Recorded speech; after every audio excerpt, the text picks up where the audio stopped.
Good evening and welcome to the Raw Feed. I'm Gary Franchi, and tonight we're streaming live to millions worldwide on YouTube, Rumble, and X, bringing you explosive developments from day 16 of Donald Trump's historic return to the White House. Before we dive in, grab your phone and text this stream to 5 friends right now. Let's bypass the algorithm and spread the truth they don't want you to see. So, ladies and gentlemen, what is unfolding in Washington right now? I love it. It's nothing short of revolutionary. In just the past 24 hours, we've witnessed President Trump and Elon Musk systematically dismantling the corrupt power structure that's been bleeding our country dry for decades. And trust me, you're going to want to stay with us for every minute of this broadcast. For our viewers who are joining us across all platforms, yes, streaming simultaneously on YouTube, Rumble, and X, and you need to follow us on all 3 because we know how the censors operate. We've got a show that's going to blow the lid off everything that you thought you knew about the deep state's operation. Now, I see our live chat is already lighting up. Let me tell you something. We're going to be featuring your reactions throughout the show.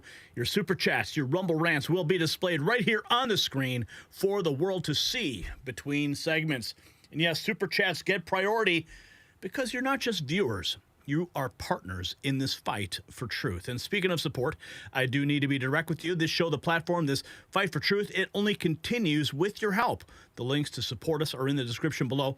And for those who've been asking about our exclusive Mag Avengers merch, yes, our limited edition Next News swag is available right now at the shop.nextnewsnetwork.com link in the description. Show the world where you stand.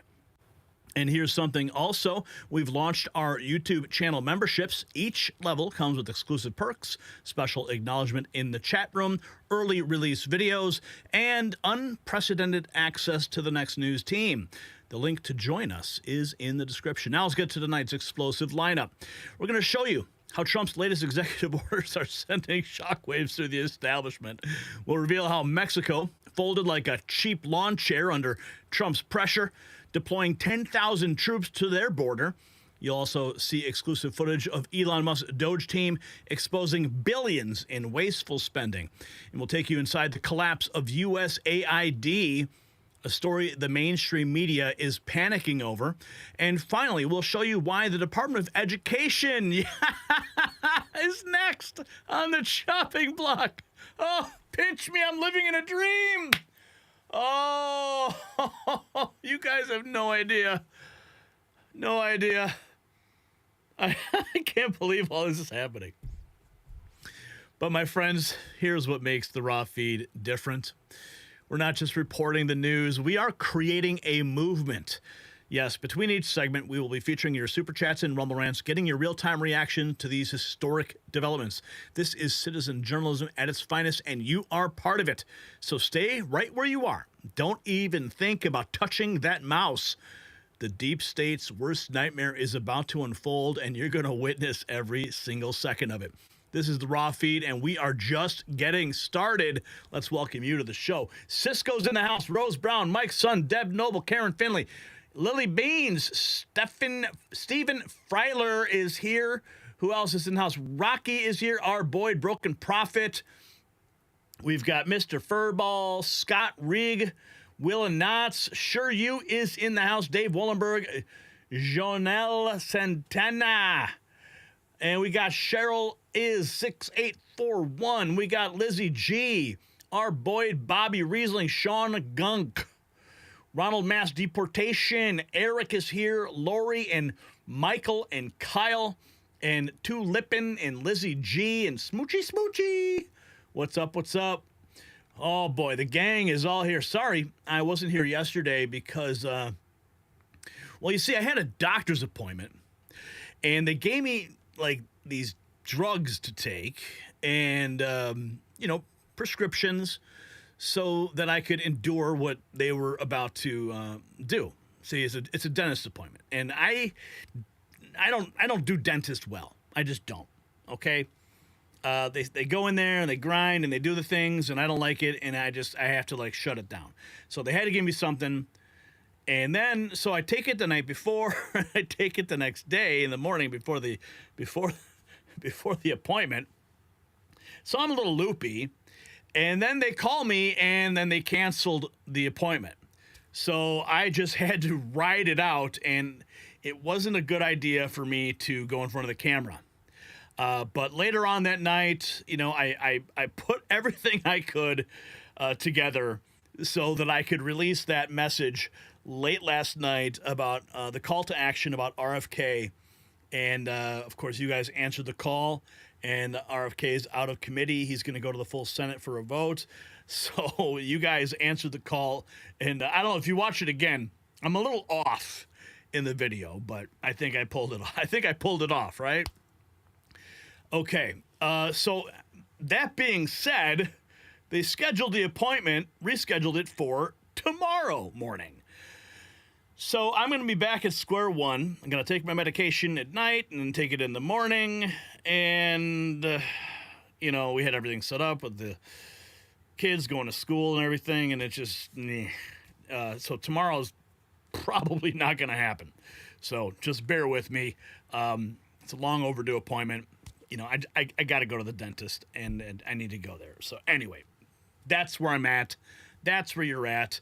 Next week, I will be going to the White House. What's up, baby? Angie and I are going to the White House to get my hard pass. Yes, the game is changing. We're actually talking with some folks who are also in our sphere of influence with respect to conservative media. And we're going to talk to them about assisting in coverage at the White House. So, my friends, we are living in a new era, and I am here for it. You're here for it. You're watching history being made. Beautiful.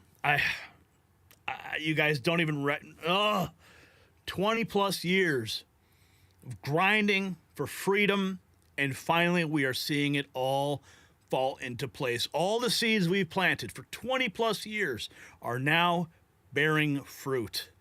And I am probably one of the most happiest people that you could ever know at this point in history. You guys are here for it, man.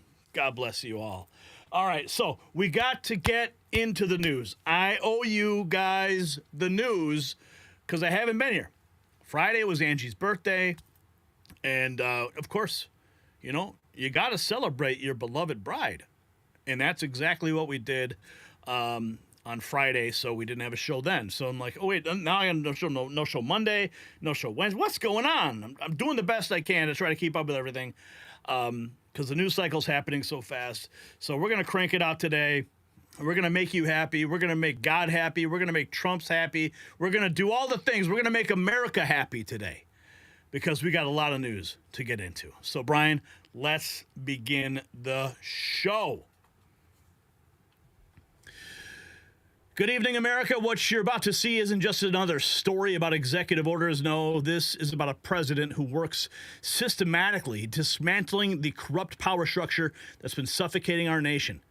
In just 16 days, Donald Trump has done what the establishment feared most. He's created America's first sovereign wealth fund, targeting billions for infrastructure, while the bureaucrats scream in terror. Federal workers are literally declaring war on his administration. Why? Because they're finally being forced to work.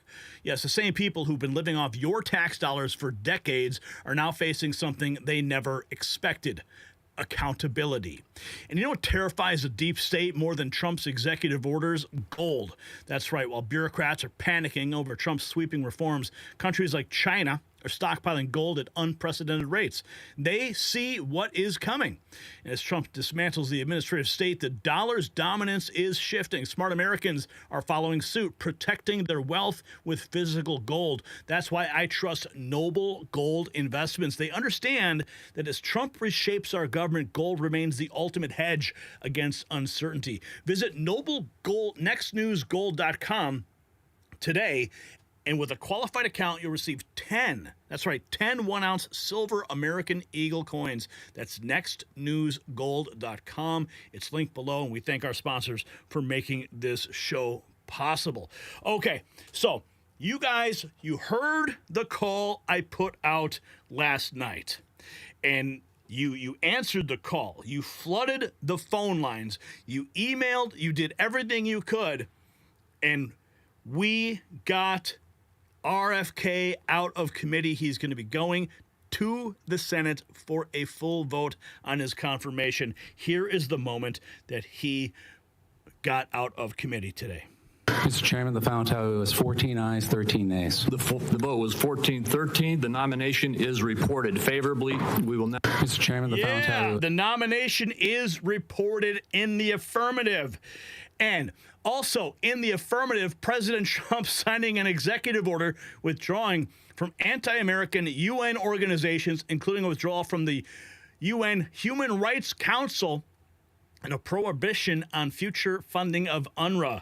Thank God. We need to just get out of the UN. UNRW. In light of numerous actions taken by a number of bodies of the United Nations, which exhibit a deep anti-American bias, we have an executive order prepared for your attention that would withdraw the United States from the UN Human Rights Council, would withdraw the United States from the UNRWA, which is a refugee organization, and would also review American involvement in UNESCO, which has also exhibited anti-American bias. More generally, the executive order calls for a review of American involvement and funding in the UN in light of the wild disparities in levels of funding among different countries that, as you've expressed previously, is deeply unfair to the United States. So I've always felt that the UN has tremendous potential. It's not living up to that potential right now. It really isn't. Hasn't for a long time. It has. There are great hopes for it, but it's not being well run, to be honest, and they're not doing the job. A lot of these conflicts that we're working on should be settled, or at least we should have some help in settling them. We never seem to get help. That should be the primary purpose of the UN, the United Nations. And again, it's got great potential, and based on the potential, we'll continue to go along with it, but we got to get their act together.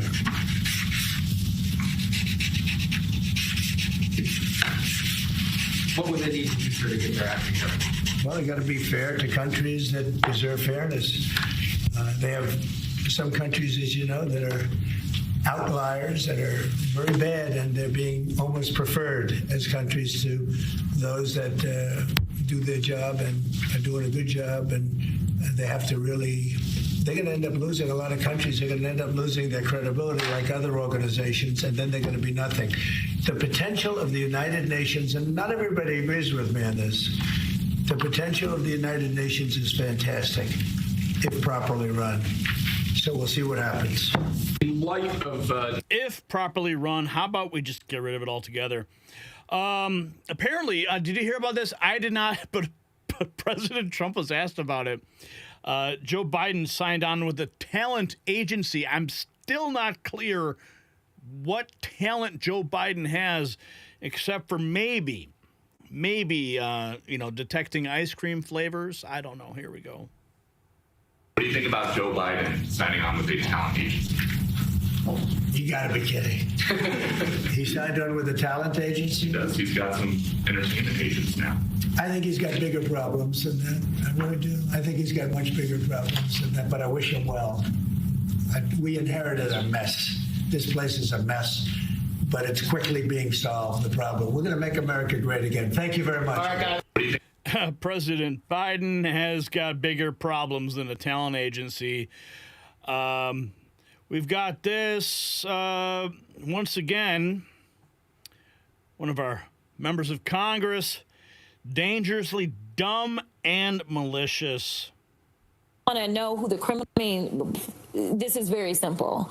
We right now have a white supremacist that is sitting in the White House. He is backed up by other white supremacists. And if you really want to know who the criminals are in this country, you can Google it. You don't have to trust me. But the people that commit 80% of the most violent crimes in this country are white supremacists. Yet for whatever reason, they sit and they serve at the pleasure of the president. They are the ones that were there on January 6th, tearing our democracy down physically, and now we have them tearing us down right here from within. I mean, okay, Jasmine Crockett, whatever you say.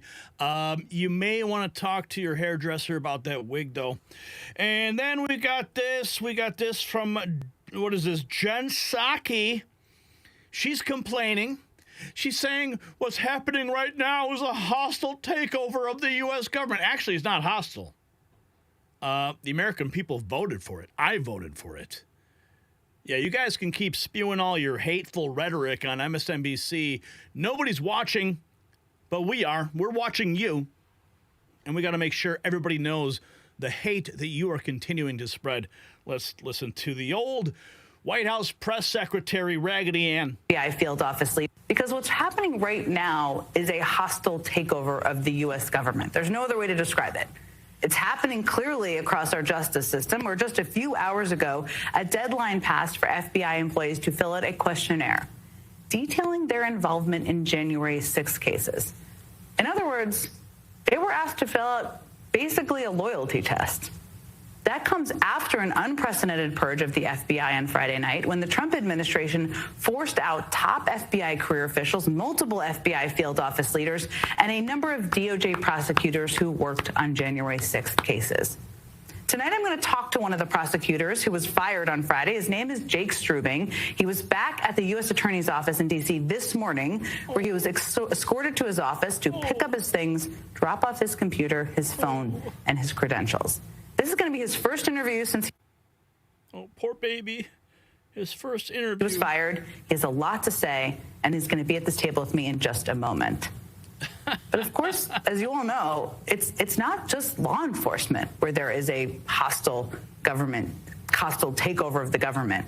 And it's not a takeover at the hand of Trump alone. I mean, this takeover is also happening at the direction of his unelected best friend, Elon Musk. His latest target was the United States Agency for International Development. And that agency is the one that not only leads on humanitarian assistance around the world, but also works to combat corruption and foreign aid programs. It's a big part of what they do. Actually, they are the source of the corruption in our government. But I digress.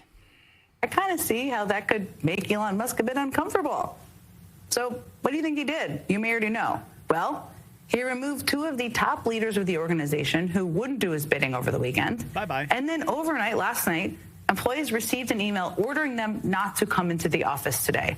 They weren't given a reason or any sort of rationale. They were basically just told not to show up. Many were even blocked from the system and locked out of their email accounts. And that, my friends, is how you drain the swamp in real time. You block their email accounts. You tell them not to show up to work. Oh, yeah. Well, remember this clip. Here's Representative Harriet Hageman discussing how the IRS illegally uses AI to surveil Americans. Discovered by an undercover journalist, and what they found is that the IRS has claimed that they have access to every single person's bank account. This person also indicated that they've been working with the Department of Justice and that they have absolutely no problem whatsoever going after the little guy to make sure that they are paying their taxes. This is such a blatant violation of the Fourth Amendment that Jim Jordan and I sent a letter to the IRS demanding that they provide additional information about what they are doing with AI and what they are doing to protect the civil rights of American citizens. You go, girl. I remember meeting her at Mar-a-Lago. What do we got? Trump's nephew posting this. What is this about? Uh-oh. Dare I open this? Here we go. Blah, blah, blah. If you voted for Donald Trump, then that means that you voted for people to be deported, and you voted for children to be taken away from their families, and you're racist, and you're a monster, and you have no empathy, and yada, yada, blah, blah, blah. Let me tell you something. The alternative was voting for a woman who was in charge of the border for the last 4 years, and over 300,000 children have gone missing under her watch, many of whom have now been sex trafficked or labor trafficked or are still missing. Tell me again how I didn't vote for the best interests of children? The alternative was voting for an administration who for the last 4 years let millions of illegal, unvetted people to come into the country where my children live and play Russian roulette with American safety. The alternative was voting for a woman who could not do one interview and give a clear and direct explanation of what she had planned for the border. What you're seeing is that she failed at her job for the last 4 years of keeping that border secure. And before you're like, oh, well, it's not everybody. There are people that come to have a better life, and there are good people. Nobody's saying that there's not, and nobody's saying that they can't be here. Do it the right way. There's 100 people that come. One is bad. The rest are good. Guess what? I don't want that risk. My kids live here. There is a reason that these laws are in place, is to protect American citizens. I don't know why you guys cannot see that. I don't know what's not clicking. And then you hear, well, Americans commit more crimes in America than other people. And what does that have to do with the price of tea in China? I don't want a criminal in office. I would never vote for a criminal. So the alternative was letting in millions of criminals. That's the better alternative. You guys are like, Sometimes I wonder, the difference between someone who voted for Donald Trump and someone who voted for Kamala Harris. If you ask someone why they voted for Donald Trump, they can give you reasons, logic, statistics, facts. If you ask someone why they voted for Kamala Harris, they're going to give you reasons why you shouldn't vote for Donald Trump. See the difference? If you watch Donald Trump's campaign, it's about policies that he planned to implement for America. If you watch Kamala's campaign, it's about why you shouldn't vote for Donald Trump. Do you see the difference? The right was focused on the right. The left is also focused on the right. There's a problem there. Whenever the left talks about politics, they're always talking about why Orange Man bad, and they are never talking about why Kamala is the better choice. Because you can't. Because if you focus on policies and numbers and facts, you focus on the effects that it had on Americans, and you love America, then you'd be forced to acknowledge maybe it isn't the better choice. And that is why more people than ever have left the Democratic Party. So the next... Bye-bye. They left the Democrat Party in droves because they couldn't put up a strong enough candidate. Oh, what do we have here? We have Stephen A. Smith. Oh, yes, he is a notorious leftist, always hating on Trump. What's he got to say? The way that Trump's handling the administration, we want the most qualified. Oh, wow. So he's pretty happy that DEI is dead. Yes, they are leaving the plantation in droves. Quote, unquote, unqualified. Because when you handle it the way that the Trump administration is handling it, we want the most qualified, we want the smartest, we want this, we want that. What you're really saying is we want white dominance again. Okay, maybe I misread that one. Okay, yeah, he's talking about white dominance. Give me a break, dude. That's what you're really saying. You want white dominance. Because if you're pointing to DEI, and that's usually pointed towards quote-unquote unqualified minorities, because you're always using the word qualified, as if everybody that got a position through DEI is not qualified. We know what you're implying. We know what you're insinuating. Oh, no. We're insinuating that if you have qualifications, that you should be hired based on those qualifications. That's all. Okay, so Stephen Smith, you're just reading too much into it. But, of course, that's what race baiters do. Here we have our beloved new press secretary. 2 weeks into the most prolific presidency in American history. Push this out because mainstream media are a bunch of liars. Let's listen. And we are 2 weeks in, and President Trump is already delivering big wins for the American people. Let's go through the facts. On the border, President Trump declared a national emergency, deployed the military, ended catch and release, and reinstated remain in Mexico. And already, illegal crossings are down 95%. We are resuming construction of the border wall, and Colombia's president is now offering his own plane for deportation of illegal Colombian immigrants. On the economy and energy, President Trump unleashed American energy, declared a national energy emergency, and killed Joe Biden's radical electric vehicle mandate. Wall Street is booming, AI investments skyrocketed to $500 billion, and there's $20 billion flowing into U.S. data centers across our country. President Trump is restoring law and order. He labeled the drug cartels as foreign terrorist organizations, and he is deporting criminal illegal aliens, and he signed the Laken Riley Act into law. Draining the swamp, President Trump signed more than 45 executive orders. DEI has been purged from the government and our military, and lazy federal workers have been ordered back to the office. And when it comes to free speech and transparency, President Trump took 12 times more press questions than Joe Biden did in a week, reinstated 440 silenced journalists to the press room, and ended government censorship. Promises made, promises kept, and we're just getting started. We are we're just getting started. It's only day 16, folks. Man, imagine where we'll be at the end of this. Donald Trump Jr. posting this a couple days ago. Thank God we finally have a government that uses common sense and puts merit ahead of skin color. He was quote tweeting Andrew Sarabane, Vice President J.D. Vance on DEA hiring practices at the FAA. Listen.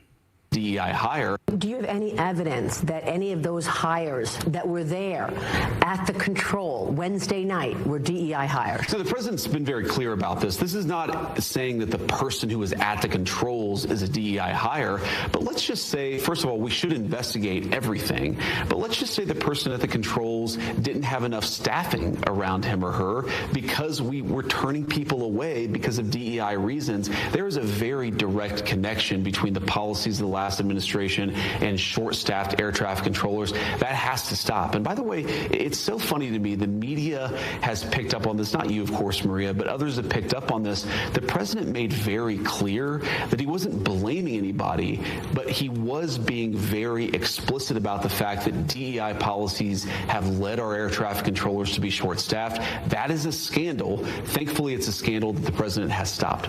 Do you have any evidence that any of those hires is that over? Thank God we can celebrate America again.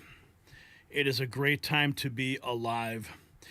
Here we have apparently CNN primetime viewership has crashed harder than a bad reality show. They lost 14% of their tiny audience compared to last January. Guess people are tired of the same old far-left nonsense. Maybe it's time for CNN to hire a new scriptwriter. So CNN continues to burn away. And yes, because of last night's alert we sent out, along with so many others, we melted the voicemail system when you guys were calling to support RFK Jr. and Tulsi Gabbard and Kash Patel. 600 calls per minute were coming in, and now we have the good news. Also, here's Jack Posobiec talking about how the theater kids are being thrown out of government at long last. Exit stage right. Over there, at the same time, there's a lot of work to do, because if you go and look over at, there's this page on Reddit called Reddit Fed News, so r/Fed News, and these workers over there, they're incensed. They are posting on Reddit, typically during work hours, I might add, and talking about how they want to subvert President Trump and particularly subvert Elon Musk and go after him. In fact, so much so that some of these types, even going on Blue Sky, are actually targeting through the actual names, addresses, and photos of individuals who are working for DOGE. They are going after them.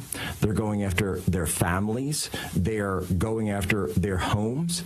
And they are trying to actually intimidate them to the point where they quit, to the point where they're harassed, to the point where they feel as though something terrible could happen to them. But something that we also need to point out, there's this one post, and by the way, when, you know, full disclosure, caveat, all that stuff, we don't know for sure exactly who is posting these things, but in many accounts, you can see that these guys have been up there for a long time. So if they've been up there for a long time posting about working in the government, then it stands to reason that these aren't some kind of trolls. This isn't just a, some type of performance piece, that it's actually going on. And the FBI, by the way, if you are at the FBI right now and you haven't filled out your questionnaire yet regarding your involvement in the J6 prosecutions, you need to be going after the people that are targeting and harassing DOGE. You need to be going after them. How about you actually show that you want to do something for the American people, something that you should be doing, something you should have been doing all along, going after actual criminals. Yep, but the FBI is too busy fulfilling a political agenda of the left and the Biden administration. Well, things are going to change. As they're changing here, woke teachers are being forced to take down their flags. Oh, here's one right there. Yep, there it is. Oh, such a sad day. Such a sad day for them. Yep, taking down their flag. Don't let it touch the floor. Don't let it touch the floor. Also, we've got this. This is President Trump signing an executive order establishing a first-of-its-kind sovereign wealth fund, which will invest vast amounts of money into national development projects like highways and new airports. Bada bing! We have nothing. And when we do all of this, we will be so successful. We'll create America's own sovereign wealth fund to invest in great national endeavors for the benefit of all of the American people. Why don't we have a wealth fund? Other countries have wealth funds. We have nothing. We have nothing. We're going to have a sovereign wealth fund, or we can name it something different. I'll talk about it with Mr. Paulson, who's in the audience, and a lot of other friends of mine. And we'll name it something that's appropriate. Perhaps sovereign wealth fund wouldn't be appropriate, but it's going to be the same thing. We'll put tremendous amounts of money through all this money that will be taken in through tariffs and other intelligent things, and we'll have the greatest sovereign wealth fund of them all, and we should have, and that will be used to do things that will be great for our country, including to invest and wisely invest and build it up bigger and stronger and better than any place on earth. We will build extraordinary national development projects and everything from highways to airports and to transportation infrastructure, all of the future. We'll be able to invest in state-of-the-art manufacturing hubs, advanced defense capabilities, cutting-edge medical research, and help save billions of dollars in preventing disease in the first place. And I'm very honored to have been endorsed last week by Robert F. Kennedy Jr. That was a great endorsement, and he's very much into helping people. He's very much into helping people. I've known him a long time. That was a great thing when he did that. It was not easy for a Kennedy to be endorsing a Republican. And it is now official. He's out of committee RFK. And things are going to change at Health and Human Services real quick as soon as he is confirmed. What else have we got on the docket tonight? Now we've got J.D. Vance apparently in East Palestine. And with that, a story of 2024 Trump campaign comes full circle. Charlie Kirk writing this. It's not remembered much how, but Trump's third presidential campaign got off to a slow start. He held only a single event in the first 3 months. Energy and enthusiasm among the base were low. But then everything changed after Norfolk Southern train hauling toxic chemicals derailed in East Palestine in Ohio on February 3rd, 2023. So J.D. Vance is there now, and he is finally giving these people some relief when Joe Biden clearly just ignored their existence. Here is the actual moment that Donald Trump signed the executive order for the America's first sovereign wealth fund. Begin a process. This is an executive order. Discharges your Secretary of the Treasury, Scott Bessent, and your Secretary of Commerce, Howard Lutnick, to begin a process that will hopefully result in the creation of an American sovereign wealth fund. It's a very exciting event. We're going to have a sovereign wealth fund, which we've never had. We have a lot of things that create wealth, and you're seeing that over the last 2 weeks. I think we've created more wealth. Other people have created de-wealth, the people, my predecessors. We're creating a lot of wealth. Scott, maybe you'd like to say something about it, and I'd ask also Howard to say something about it. Yes, sir. This is very exciting. We're going to stand this thing up within the next 12 months. We're going to monetize the asset side of the U.S. balance sheet for the American people. We're going to put the assets to work, and I think it's going to be very exciting. We're going to study best practices as done around the world. It'll be a combination of liquid assets that we have in this country as we work to bring them out for the American people.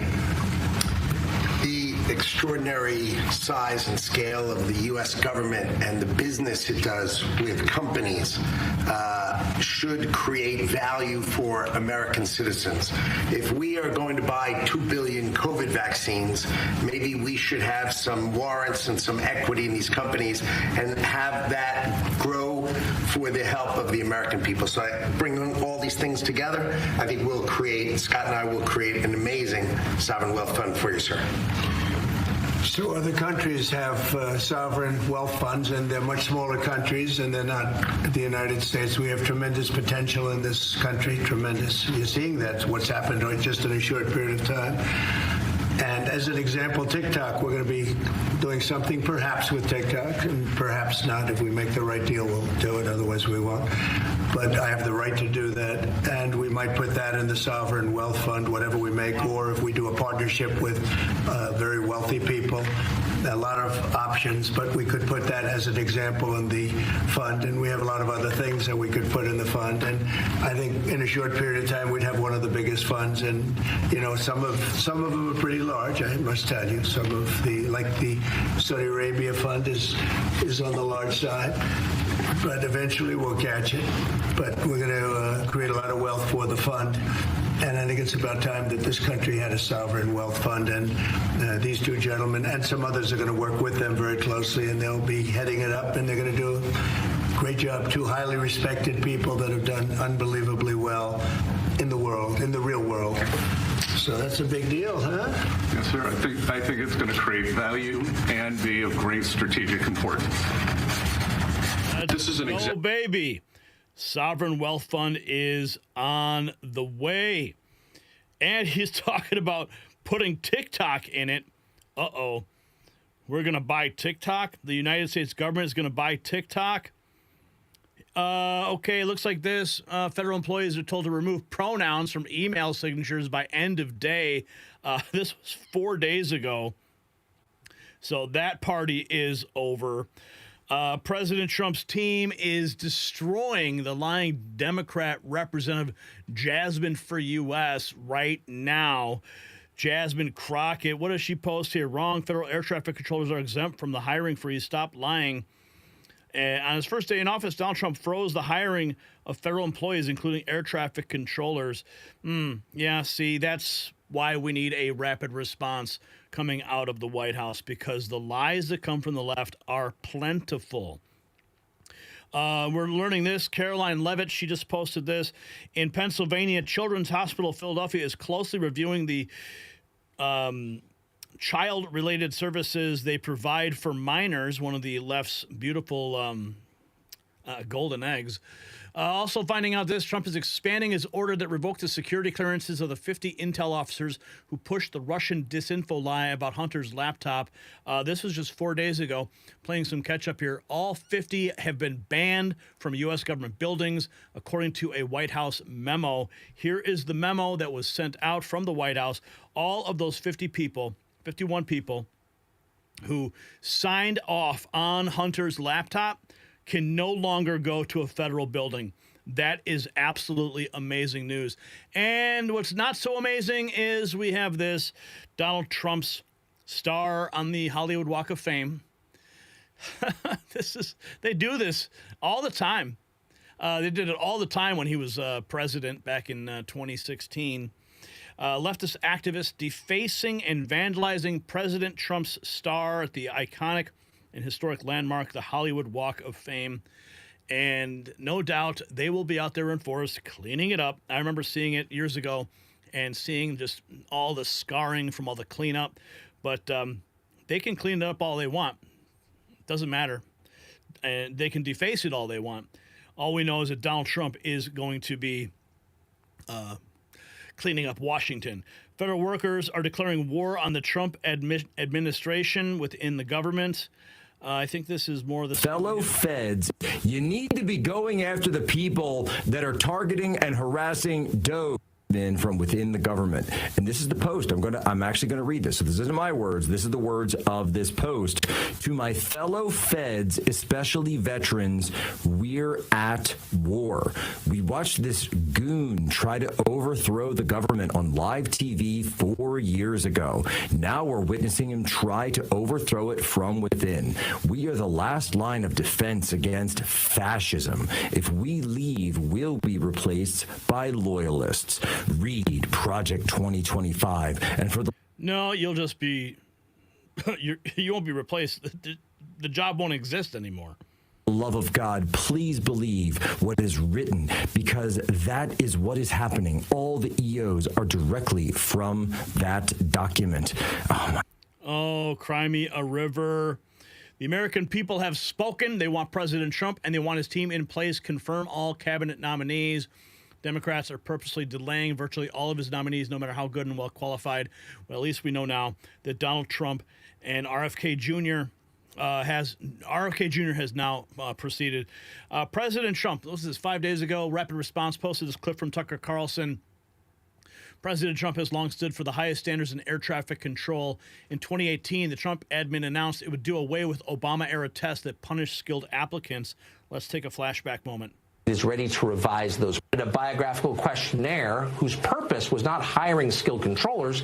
In fact, the more skills you had, the fewer points you got, perversely. But instead, the point was ensuring the hiring of people who were of the right race. It was insane, of course, dangerous, yes, and it sparked a major reaction. Now, the Department of Transportation says it is ready to revise those policies in the name of public safety. Stephen Bradbury is the General Counsel of the Department of Transportation, and he joins us tonight. Mr. Bradbury, thanks for coming on. Well, thanks for having me on, Tucker. So it was a pretty simple story, and I think the fix is pretty simple. Can you assure our viewers that air traffic controllers will be hired solely on the basis of relevant criteria? In other words, how good they are at air traffic controlling, and not on the basis of irrelevant criteria like their appearance? That's right. We're making a change to no longer use that biographical assessment that the FAA has used since 2014 and that you featured on your show. A biographical questionnaire whose purpose was not hiring skilled. Okay, and we have more here. President Trump has announced he will withdraw from the UN Human Rights Council. Amazing news right there. We need to get out of all of these international agencies. Here is John Yanero. He says, you think that if an employee of yours cost your company $900 million in damages to someone else, they'd be immediately fired? Nope, not on the left. They double down. Can you imagine the ignorance? I can't wait for all these legacy media companies to go bankrupt. It is coming. The legacy media is dying as CNN has lost 14% of their tiny audience since January. And look at this beautiful picture. Oh, President Trump. The President of the United States takes a photo with a child and doesn't go in for a sniff. Yeah, no sniffing going on there. Oh, that's beautiful. President Trump right there. No sniffing from that man. President Trump signs executive order. This is the photograph of that historic moment of the signing of the Sovereign Wealth Fund. So much is happening here. President Trump delivering on his commitment to protect our children. This is what is needed. The left's going to continue to melt down, and we are here for every single moment. And we thank God that we are here. We thank God President Trump is in the White House and that RFK Jr. is moving forward. So, ladies and gentlemen, what we're witnessing is nothing short of historic. Trump's executive orders aren't just reshaping government. They are fundamentally transforming how America works. The federal workers' declaration of war against his administration tells you everything you need to know. These career bureaucrats who've been collecting paychecks while doing nothing are finally facing accountability. The Sovereign Wealth Fund isn't just about an infrastructure. It's about taking power back from the administrative state and returning it to the American people. So here's the question you need to be asking, and you can respond in our comment section below. If federal workers are willing to openly declare war on a sitting president, what does that tell you about who's really been running our country all these years? Speaking of taking back our country, show your support with our exclusive Mag Avengers collection. Link below at shop.nextnewsnetwork.com. All right. Let's jump in to see our first super chat of the evening. Adventures with Sean. What's up, Sean? $9.99. Hello, Gary. Watching from New Hampshire. I appreciate the work you do. Keep up the great work. I love New Hampshire. I don't think I've been there since the 2012 primaries. Yeah, back in the Super PAC days. Those were the days, and now we're seeing all that hard work all come to fruition. And it's a beautiful thing to witness, and you guys are here for it. I'm here for it. Daryl Watts, the vote for Pam Bondi this evening. She was confirmed as Attorney General. Daryl Watts breaking the news on the Next News Network. Thank you, Daryl. What did he say? It was, what was it? Where was the number? 54-46. U.S. Attorney General Pam Bondi. Jason Haas breaking the news on the Next News Network. Thank you. And Karen, everyone's talking about it in the chat. Awesome. This is great stuff. I love Gary. This guy is great for news and has been busting his balls to tell people the truth. That's what we do here all day long. We're busting balls all day.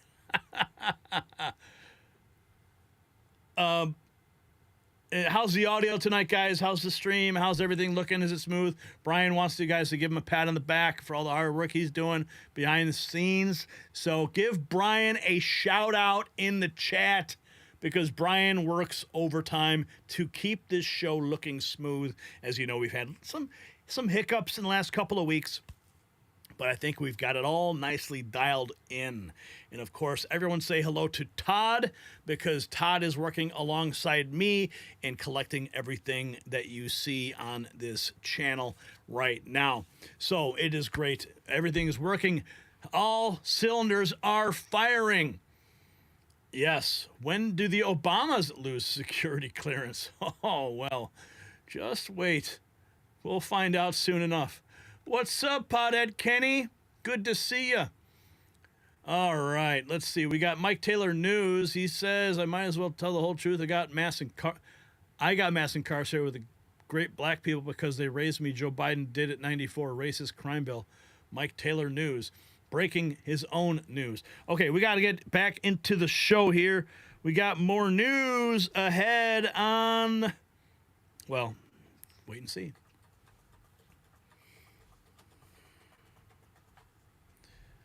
Tonight, we are witnessing something remarkable. In less than 48 hours, President Trump has done what the entire Biden administration couldn't do in 4 years. He's brought Mexico to its knees. With one threat of tariffs, Mexico deployed 10,000 troops to our border, but that's not all. Canada's next, and they're already squirming. While Chuck Schumer whined about expensive avocados, Trump was busy saving our country. And the Europeans? Well, they're watching in horror as Trump dismantles decades of unfair trade practices. Zero Chevrolets in Munich? Well, that's about to change. America's back in the driver's seat. And just like Trump's negotiating with foreign powers to get the best deals for America, I believe in giving you the best deal for your health. When it comes to protein powders, most companies load their products with cheap fillers and hidden carbs, just like those unfair trade deals bleeding our country dry. That's why Swish is clean, low-carb protein that's made right here in the United States. While Mexico and Canada are caving to Trump's pressure, you can build your strength with premium protein from pasture-raised American cows. Visit buildwithgary.com for your free bag of protein powder. That's buildwithgary.com. Let's jump into it now, folks. The tariff war has begun. Donald Trump being asked in the Oval Office about China's retaliatory tariffs. Let's listen. This is just a couple hours ago. Mr. President, what's your reaction to China's retaliatory tariffs? That's fine. It's fine. We're going to do very well against China and against everybody else. Right now, they've taken advantage of the Biden administration like I've never seen. I've never seen. The deficit with China is about $1 trillion. Think of it, $1 trillion. They're using our money to build their military. And Biden let that happen. You know, we're taking a lot of fires here. We came back. This is like a different place. The good news is we're doing very well. We're doing well with countries that nobody expected we'd do well with. We are respected again as a nation, maybe at a level that people haven't seen for many, many decades. But when I left, we didn't have any wars. I defeated ISIS, 100% of the ISIS caliphate, and now the world seems to be ready to blow up, but we'll see if we can stop it. Mr. President, what's your reaction to China's retaliatory tariffs? Yeah, that's fine. Trump is not afraid of China. Here we have this also from the Oval Office. President Trump delivers an update on the tariffs with Mexico and Canada as he works to secure our homeland. Let's listen in.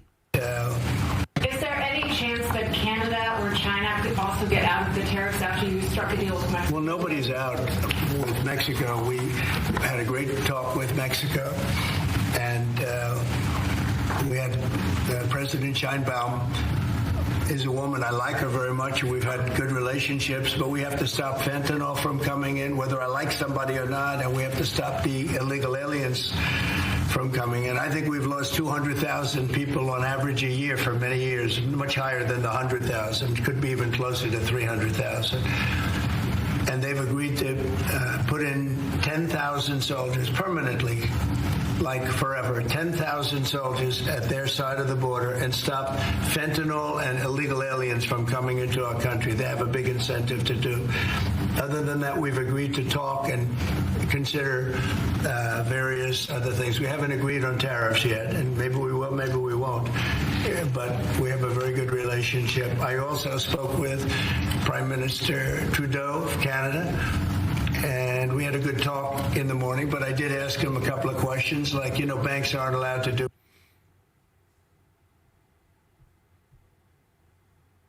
And we had a good talk in the morning, but I did ask him a couple of questions, like, banks aren't allowed to do business in Canada. Canada is very tough. Canada is very, we're not treated well by Canada, and we have to be treated well. And America will be treated well. Here we have President Trump discussing the trade deficits with the European Union, saying that we have been abused for years. Well, that is about to change.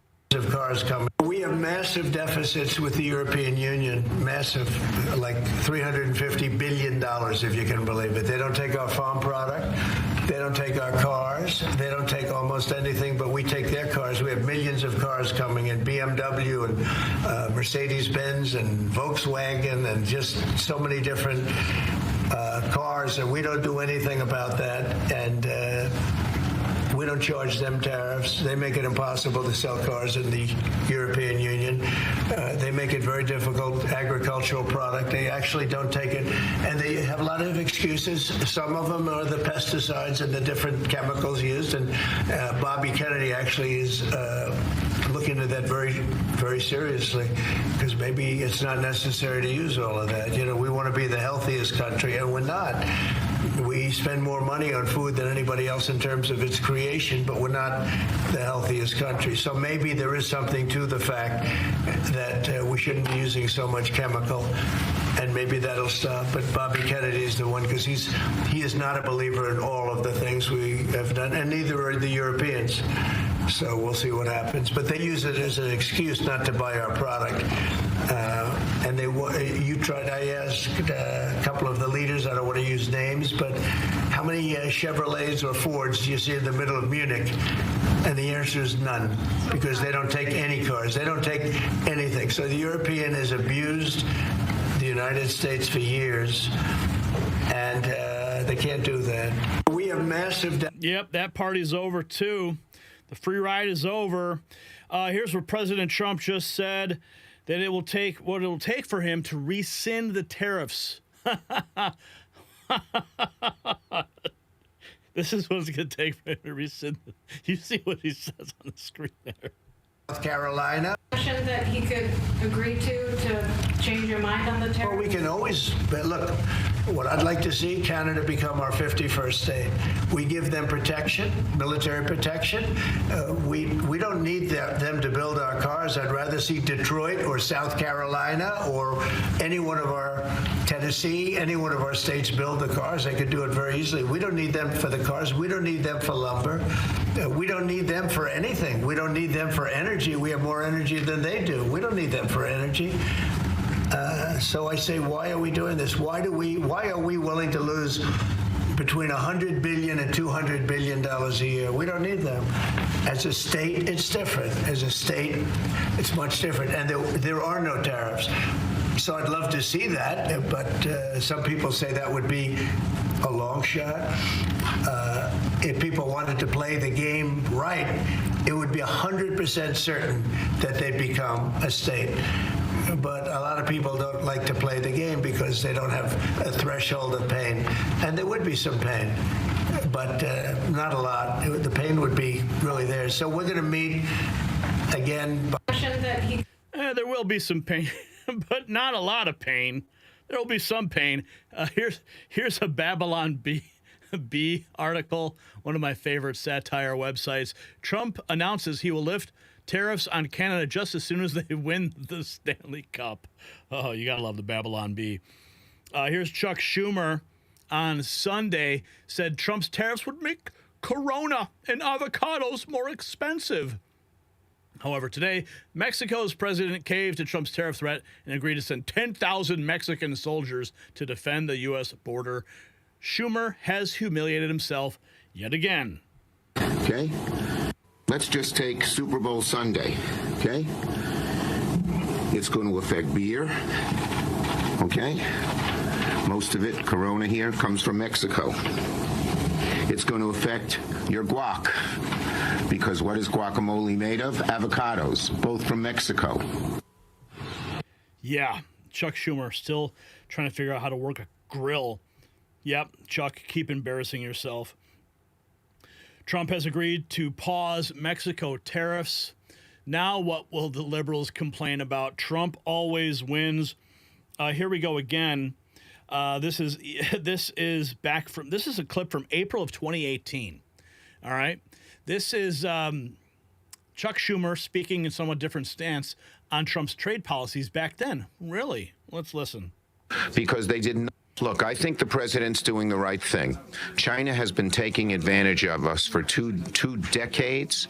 They're stealing our intellectual property, which means stealing our good-paying jobs.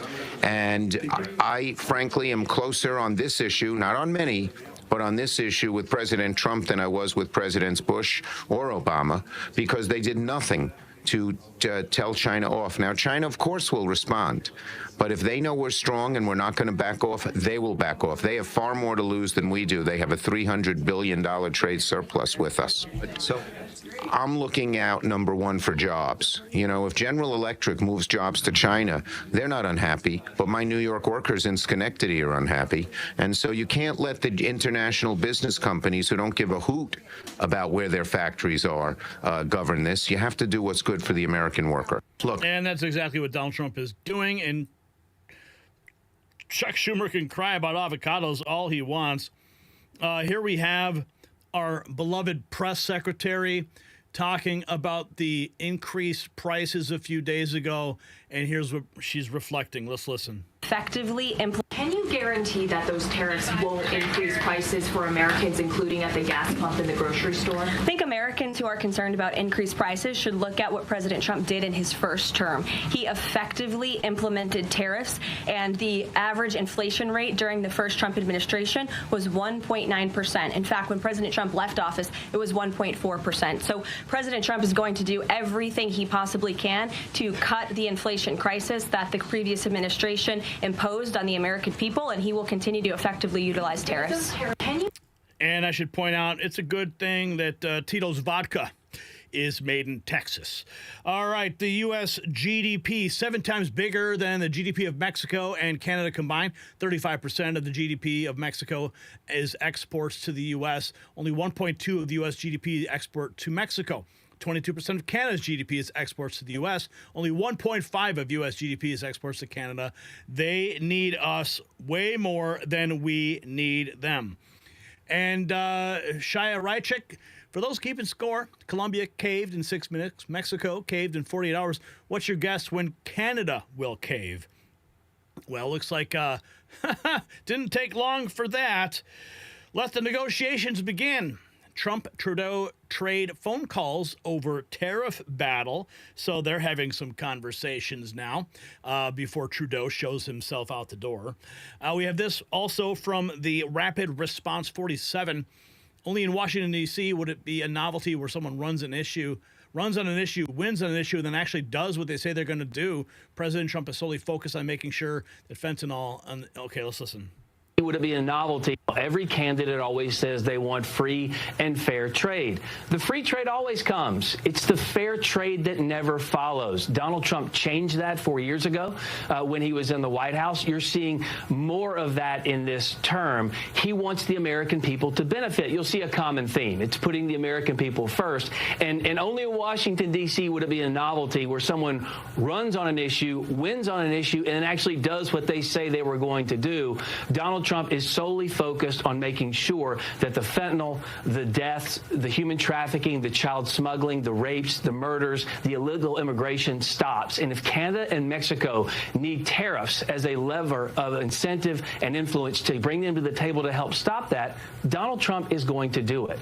And he is doing it. Okay, we got more here. This is when the news broke. Trump speaks with Mexico. Mexico sends 10,000 troops to the border. Trump pauses tariffs. Canada, what are we doing? Chop, chop. That's right. Trump won't even take Trudeau's calls, apparently. Listen. For 1 month. Fox's Alert, and the breaking news of the day is on tariffs. And we just have word that the Mexican president spoke to Donald Trump, and they are going to pause the tariffs on Mexico for 1 month. And Jackie Heinrich is standing by at the White House with more on this development. Hi, Jackie.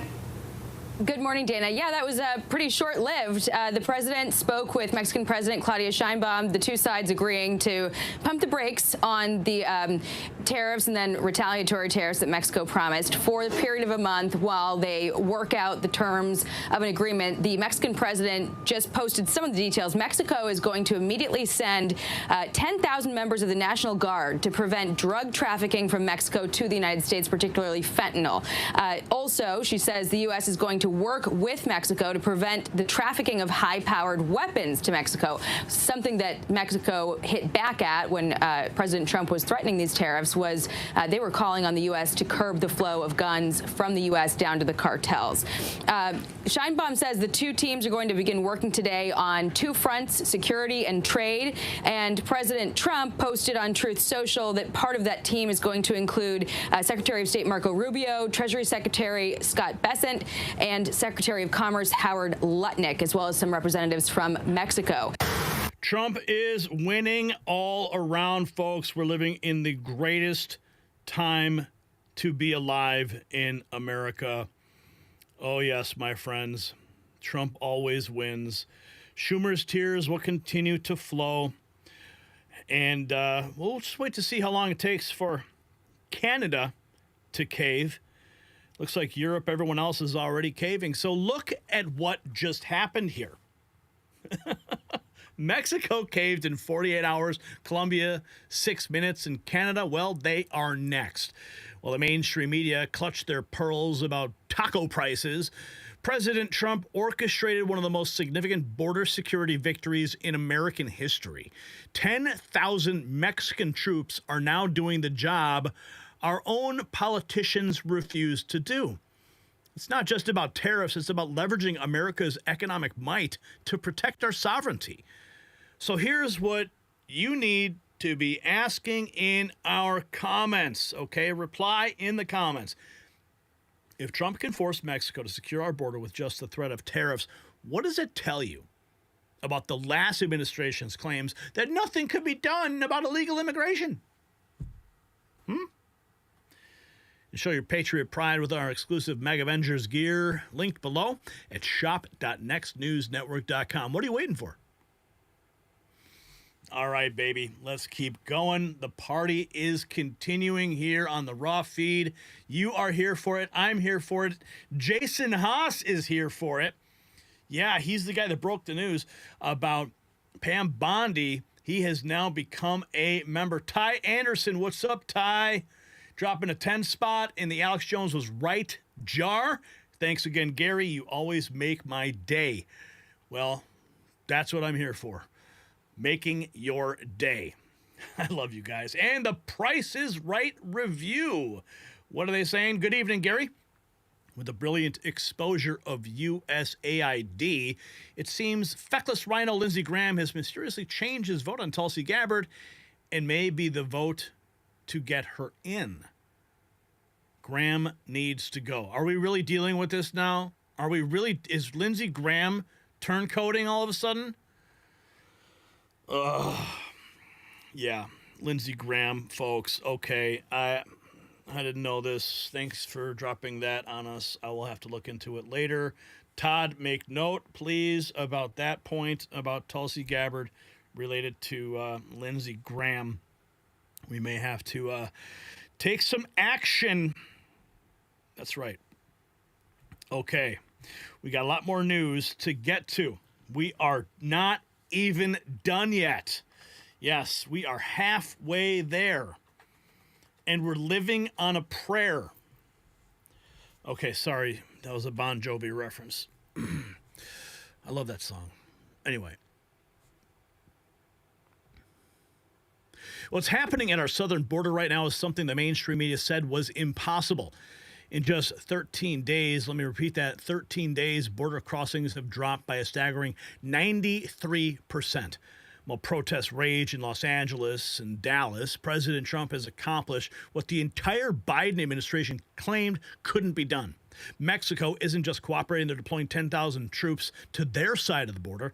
Meanwhile, DHS Secretary Kristi Noem is taking on the cartels head on. It's not just policy. This is what real border security looks like. And while President Trump secures our borders, let me tell you about securing your body's natural defenses. Just as a strong border protects our nation, your blood pressure protects your entire body's system. With tensions rising from coast to coast over border security, the last thing you need is pressure rising inside your body. That's why I trust the all-natural solution at boostwithgary.com. While Trump's policies are bringing order to our border, this breakthrough formula helps maintain your body's natural order. Visit boostwithgary.com. It's linked down below for up to 40% off. That's boostwithgary.com. All right, folks, we got big news to jump into. Yes, operational control at the border is finally here. Listen, confidence in you. The border czar, Tom Homan. This is what leadership looks like, folks. This is what a real border czar does.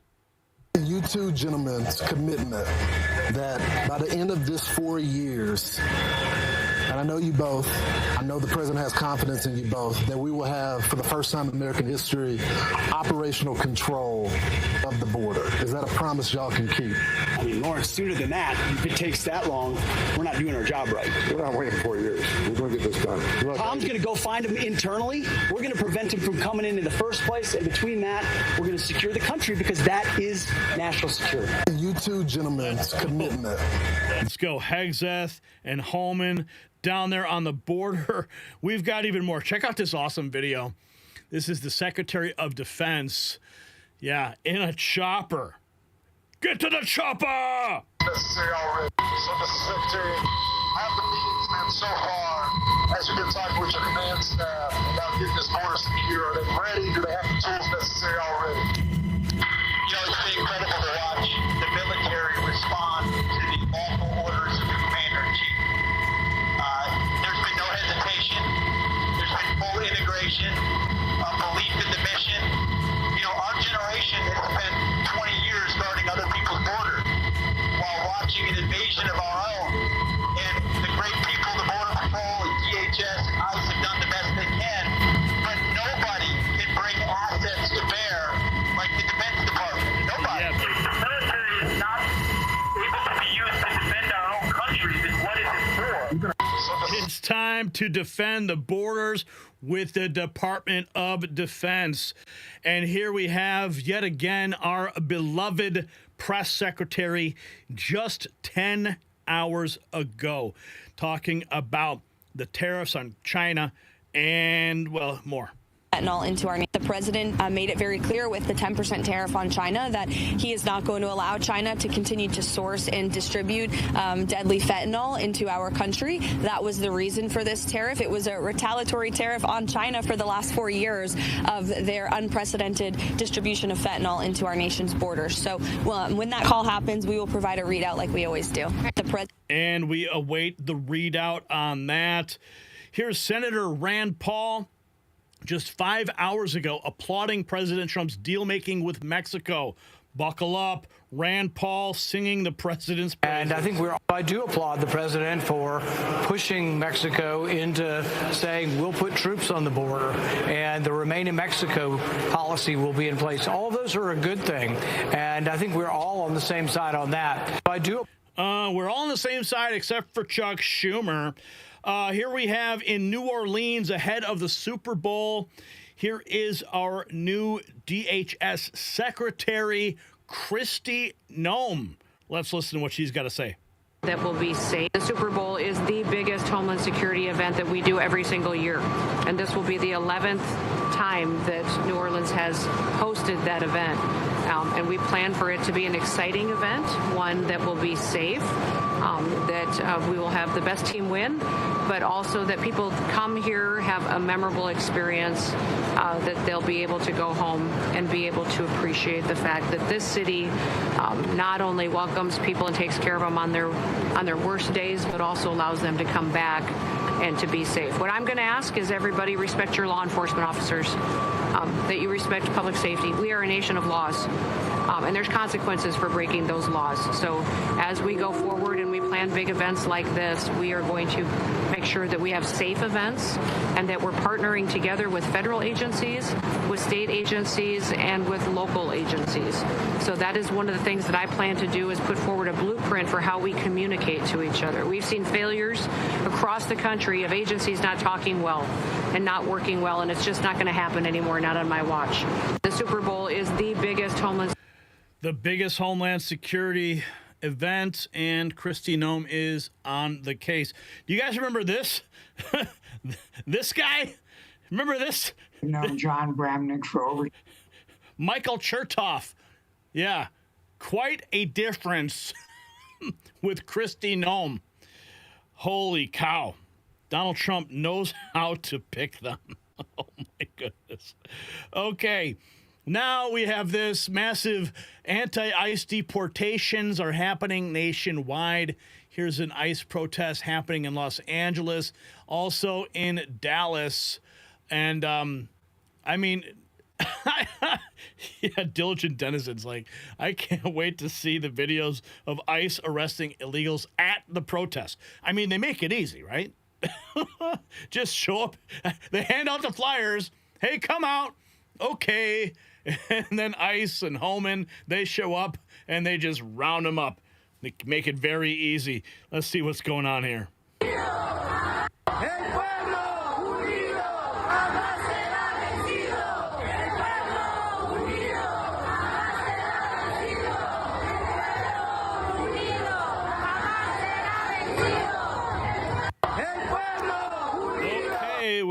Yep, keep making it easy for us. And here we have President Trump on Guantanamo Bay. The reporter asked, is there enough space to accommodate all those people? This was just 4 hours ago. On Guantanamo Bay, is there enough space there to accommodate? There's a lot of space to accommodate a lot of people, yeah, so we're going to use it. Can you talk a little bit We have about it. It's why? already up. We have it for nothing. But we can do less expensive and even more secure. We've had other countries come to us saying we would love to do that. We would love to take your criminals and we'll maintain that. We'll be their jail. And I'm only talking for the most severe cases. Like, I watched that guy on tape pushing the man into the subway last week. That man that did that is a real bad guy. Many, many arrests. And do you think you're going to convince him someday to be good and a wonderful citizen for our country? It's never going to happen. I want to get those people out. I'd love to get them out along with the illegal migrants. The migrants are rough, but we have some bad ones too. I'd like to get them out. It would be all subject to the laws of our land, and we're looking at that to see if we can do it. Get them out. Here is Los Angeles police. This was 2 days ago. Los Angeles police dressed in riot gear. They had a standoff as thousands of protesters were marching against ICE deportations. Yeah, again, making it so easy. Here's Donald Trump talking about, this is 3 hours ago, Donald Trump open to using other countries as El Salvador to house our worst criminals. but we can do. On Guantanamo Bay, is there enough space there to accommodate? There's a lot of space to accommodate a lot of people, yeah, so we're going to use it. Can you talk a little bit We more have about it. It's why? already up. We have it for nothing. But we can do less expensive and even more secure.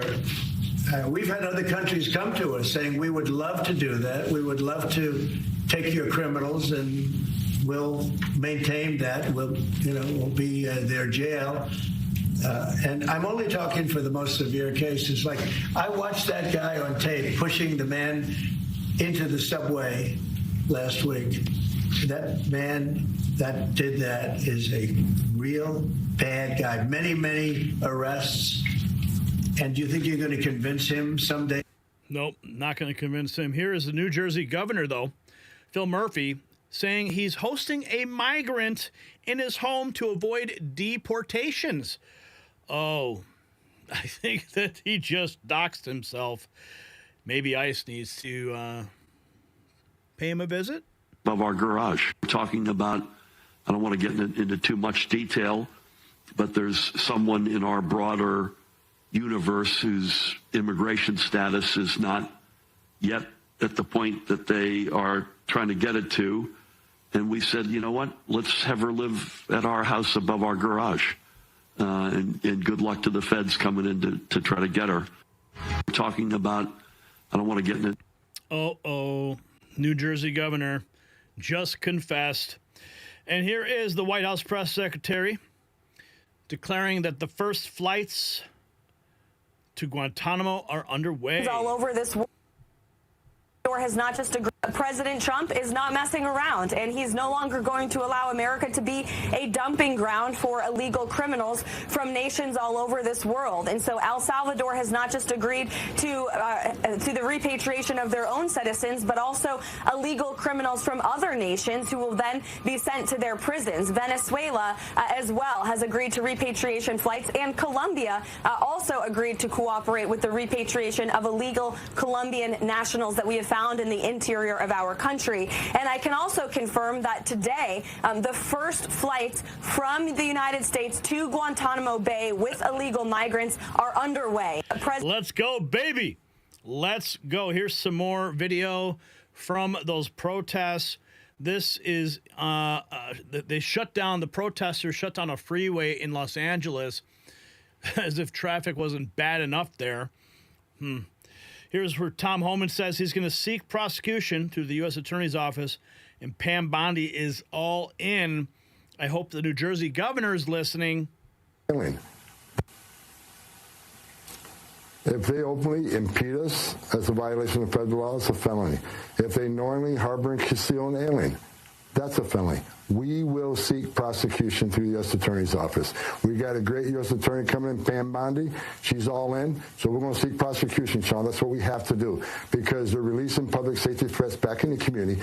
Any sanctuary city, any elected mayor, city councilman, a governor who thinks it's a good idea to release public safety threats back in the community to reoffend, it's just ridiculous. We're going to hold them accountable. The Trump administration will hold them accountable through prosecution. All right, Tom Homan, great job. Game over. Here is Trump's DHS Secretary Kristi Noem discussing the cartels laundering money. Listen, Mark, we've got the Biden administration that has utilized the programs that have been set up to facilitate the cartels laundering money for the Chinese to bring in fentanyl and other drugs to destroy the next generation of Americans. Listen, the Chinese have wanted to destroy this country for hundreds and hundreds of years, and they are partnering now with the cartels to bring in these types of poisons and kill off our kids and launder their dollars so that they can destroy us from within. So we're not just facing national security threats overseas and from the military and operations that we've always faced. They have a systematic plan to partner with other organizations and NGOs to destroy America from within and kill our children. And that's really what my job is at the Department of Homeland Security, is to do everything we can from the interior of this country to protect our American people and to do it with integrity and with honor. And we will do that no matter who we have to fight, whether it's going to be one criminal actor on the streets of New York City or if it's the entire cartel organization and the Middle East terrorists. We will go after them, and we will destroy them. Oh, yeah, they're going to get destroyed. All right. Here is Representative Mario talking about fentanyl precursors produced in China, manufactured by cartels and brought across the southern and northern borders. Enough is enough.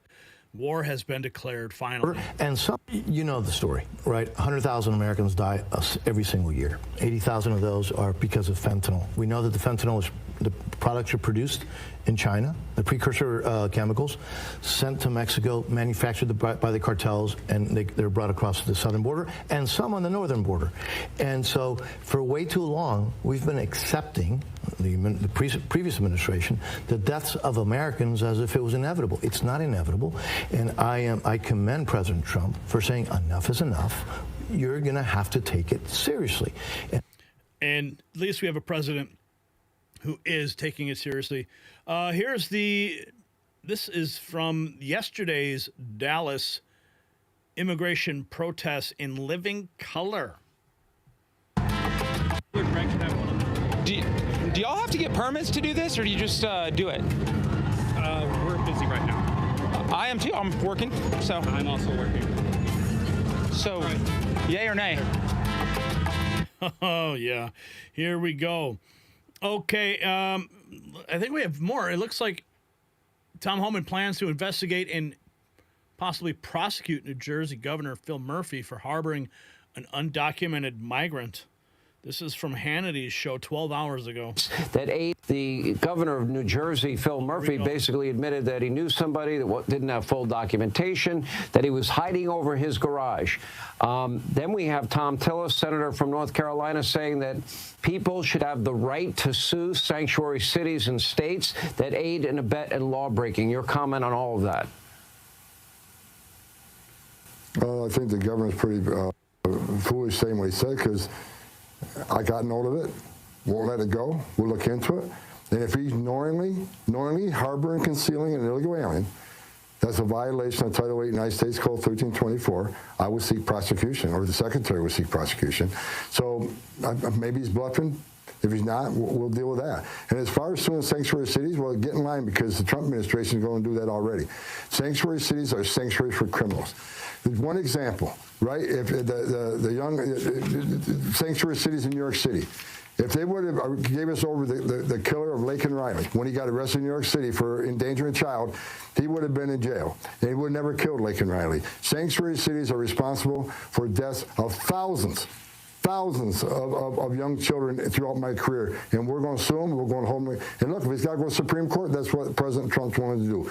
He will end sanctuary cities. It is time, long overdue. The U.S. military has begun flying illegal immigrants to Guantanamo Bay. President Trump just got Mexico to send 10,000 Mexican troops to the border to stop illegal immigration and fentanyl, all with tariffs. Imagine any Democrat doing anything close to this. Cat turd writing. Closed border. Border czar Tom Homan explains New Jersey Governor Phil Murphy is now under federal investigation for harboring a fugitive. And here we have Representative Wesley Hunt, press office, reporting that border crossings under Trump have dropped by 93%. President, well, look, I looked at the numbers this morning, Maria. The crossings on the border are down 93%. 93%. Wow. That's a bigger decrease than under the first Trump administration. So, look, I said it. President Trump is a game changer.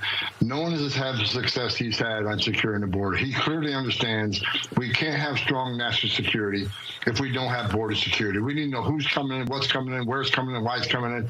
And we have achieved a success on the border already. We got more work to do.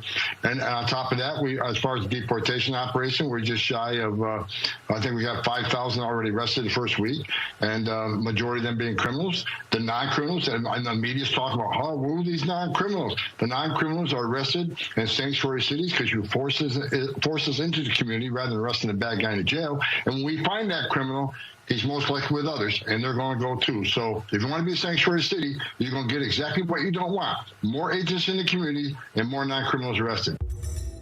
Yep. Here we go.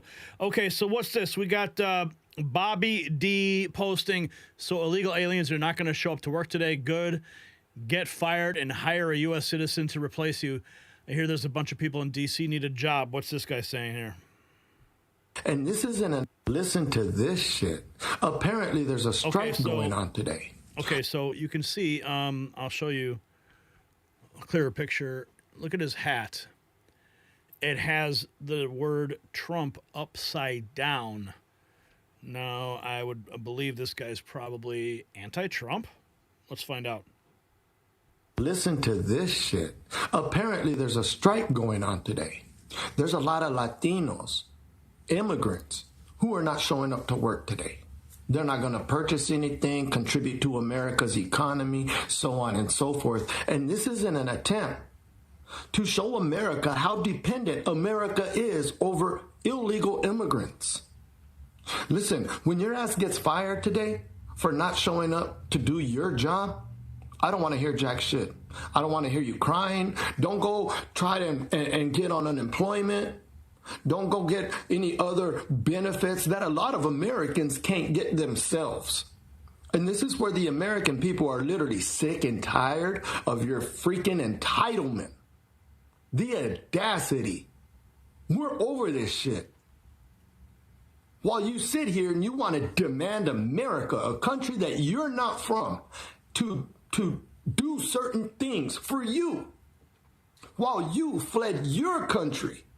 After your own government screwed over your own country, you ran like a little baby back beta. I don't want to hear shit. Nothing. Nada. Zero. Zilch. As a matter of fact, the only thing we would like to see is you gone. Back to your country and holding that same energy for your very own government that screwed you over. I said what I said. Definitely a pro-Trump message and quite the clever hat, I have to say. Definitely threw me off, but I like what he's saying there. Here we have Oversight Project. This is new. The Mexican consulate of Tucson, Arizona is coaching illegal aliens through a radical left NGO. In partnership with Real Muckraker, we have obtained footage of a former Mexican consulate lawyer coaching illegal aliens on how to lie to law enforcement and fraudulently seek asylum. The Southside Worker Center in Tucson acts as an employment and information center for illegal aliens. Not only is the center linking illegal day laborers with businesses across Tucson, they're also training illegal aliens to break the law. Oh boy. Let's listen to this. These guys do great work. Muckraker, Real Muckraker. Let's listen. Illegal alien. Pueden inventársela. No estamos trabajando. Estamos de voluntarios aquí. Esta persona. Volunteers. No, never say work. And if they ask, what about $200? Say it's a gift for my good work. Wow. That's how they're doing it. For being a volunteer. Unreal. Good. A very good question. Use those words. The Southside Worker Center, operating out of the Southside Presbyterian Church, runs an illegal alien worker cooperative. Every weekday, the Southside Worker Center links businesses across Tucson with illegal aliens to serve as cheap laborers. However, the problem runs much deeper than this. You are about to see how this organization, with ties to the Tucson Mexican consulate, is actively radicalizing and coaching illegal aliens on how to avoid and escape deportation and illegally remain inside the United States. This is the first ever look inside the Southside Worker Center. It is no secret that the Southside... Okay, here's what I'm going to do. I'm going to go ahead and repost this to my X account. Give this guy some credit here and make sure this is about 5.5 minute video. Make sure you head to my X account right now or after this, after you watch this, and watch this in full. These guys need our support and they need our views, so make sure you do that. And then we got this. A foreign terrorist on American soil who swore allegiance to Somalia over the U.S. Okay. Is this new? Is this new about Ilhan? I mean, we always suspected that she actually married her brother to get around immigration laws. I mean, do we have a whistleblower now coming forward? Does this mean Ilhan Omar is going to face justice for evading immigration laws? Is she going to get deported? Or her brother? Her husband brother? She and Hersey was first made a few years ago. Congresswoman Elon Omar tried to knock it down by calling it absurd. Then when the media turned up a wedding certificate, Omar went silent, refusing to make any comments at all, saying she does not talk about her family or personal life. Well, now others are talking, like Abdul Hakim Osman, a prominent member of the Minneapolis Somali community, who is now on the record telling the Daily Mail that in 2009, Elon Omar married her biological brother, Ahmed Saeed Almi, so that he could legally remain in the U.S. and attend college. At the time, Omar was married to Ahmed Hersey, but it was a religious marriage, meaning there was no Minnesota state record stating that she and Hersey were husband and wife, and so marrying her brother would allow her sibling to get his legal immigration documents. But Mr. Osman isn't just saying that Omar married her biological brother. He also gave the Daily Mail the name of the Christian minister who married them. That minister reportedly says she does not want to be involved or interviewed about Congresswoman Omar. Okay, well, maybe Tom Homan should pay her a visit. Here's more on that Mexican standoff, literally Mexican standoff in L.A. That was a couple days ago. Flights to Guantanamo have begun. I meme, therefore I am. This is how propaganda is made and spread. Stupid people will believe that a poor immigrant got arrested by the NYPD because she was an immigrant. Due to sanctuary city status, Executive Order 34 and 41 explicitly prohibits NYPD officers from inquiring about immigration status unless it's directly relevant to the investigation of a crime. Okay, so what is this? What do we have here? I loathe dumb people in my city on TikTok.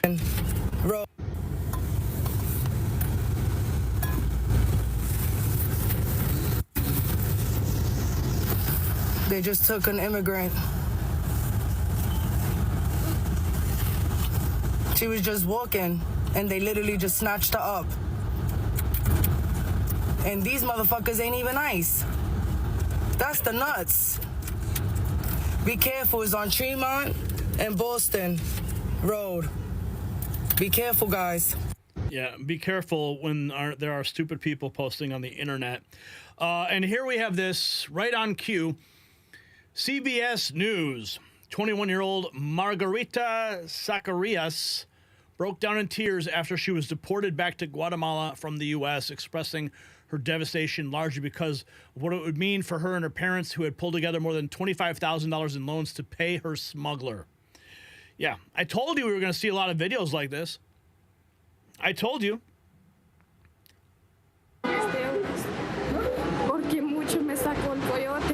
So, I mean, the tears in the eyes, well, you know what? You pay a smuggler, which is illegal. You come here illegally, and then people decide to finally enforce the law. So, you know, actions have consequences.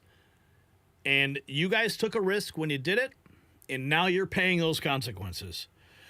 Here we have Libs of TikTok says, that a TikToker says, if white Americans vacation in Mexico, Mexicans will spit in their food and drinks because they're mad about Trump's border policies? Really?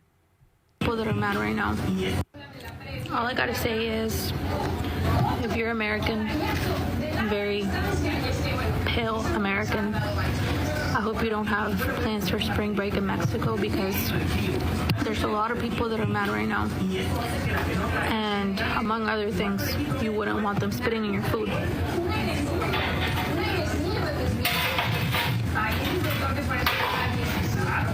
Okay, whatever. I'm not afraid of you. And I have no plans to go to Mexico anyway. Here is Donald Trump Jr. a couple days ago posting, "We're not going to stand by and allow foreign nations to continue flooding our country with fentanyl. Too many American kids have already died. No more." And he was quote tweeting Eric Schmidt, who said any politician who's actually serious about securing the border and stopping fentanyl should be publicly supporting President Trump's tariffs. we have 100,000 people. It's growing, and when they have a porous border and they don't seem very concerned at all, and by the way, I heard the clip earlier, Justin Trudeau sort of lecturing Americans. My advice to him is he probably ought to talk to the Canadian people who are about ready to throw him out of office because he's been a total disaster. So I think we've got a president that wants to put America first and protect people. We have 100,000 people a year, Kristen, dying from fentanyl. He ran on this. This is not a surprise. He talked about getting operational control of our border. He talked about tariffs and improving our standing in the world. He's doing all those things. And look no further. The best evidence of this was last week. Colombia came to the table after that threat and agreed to take criminals back into their country and illegal immigrants. So the fact of the matter is it works. It worked the first time when he was in office. We didn't see inflation. We saw wage growth, and we saw more onshoring of jobs back here to the United States. I have to ask. Let's go, baby. America is back. Here we have Post Millennial posting this. A restaurant owner was shocked to learn that 7 of her staff were illegal immigrants, one of whom was a wanted criminal. Big eye-opener for this one. Listen. It happened at Fernando's restaurant off Colony Crossing Way in Madison. That's where 37-year-old Jose Meja Cubias of El Salvador was arrested and charged with sexual battery of a physically helpless person and tampering with evidence. 3 on your side's Chris Fields joins us now with the latest. Chris. Well, that's right, Maggie. The owner told me tonight that she's upset and worried that her business will now be tainted after what happened. And what's even worse, she says, having someone she put in a leadership position not only be accused of violating someone sexually, but later learning that he and other workers were in the U.S. illegally. Here's what we know so far. Madison police told us they received that alarming call just after 1 a.m. Thursday. From there, investigators conducted a search warrant at the restaurant. That search warrant led to the arrest of 7 employees who were also in the country illegally. Christina Narvaez, owner of Fernando's restaurant, says she later found out the suspect, who was a manager, was at the restaurant after hours when he wasn't supposed to. She also learned that after the raid that his documentation to get the job was all fake. He presented the right documentations that he's supposed to, and again, so my husband employed him, you know what I mean?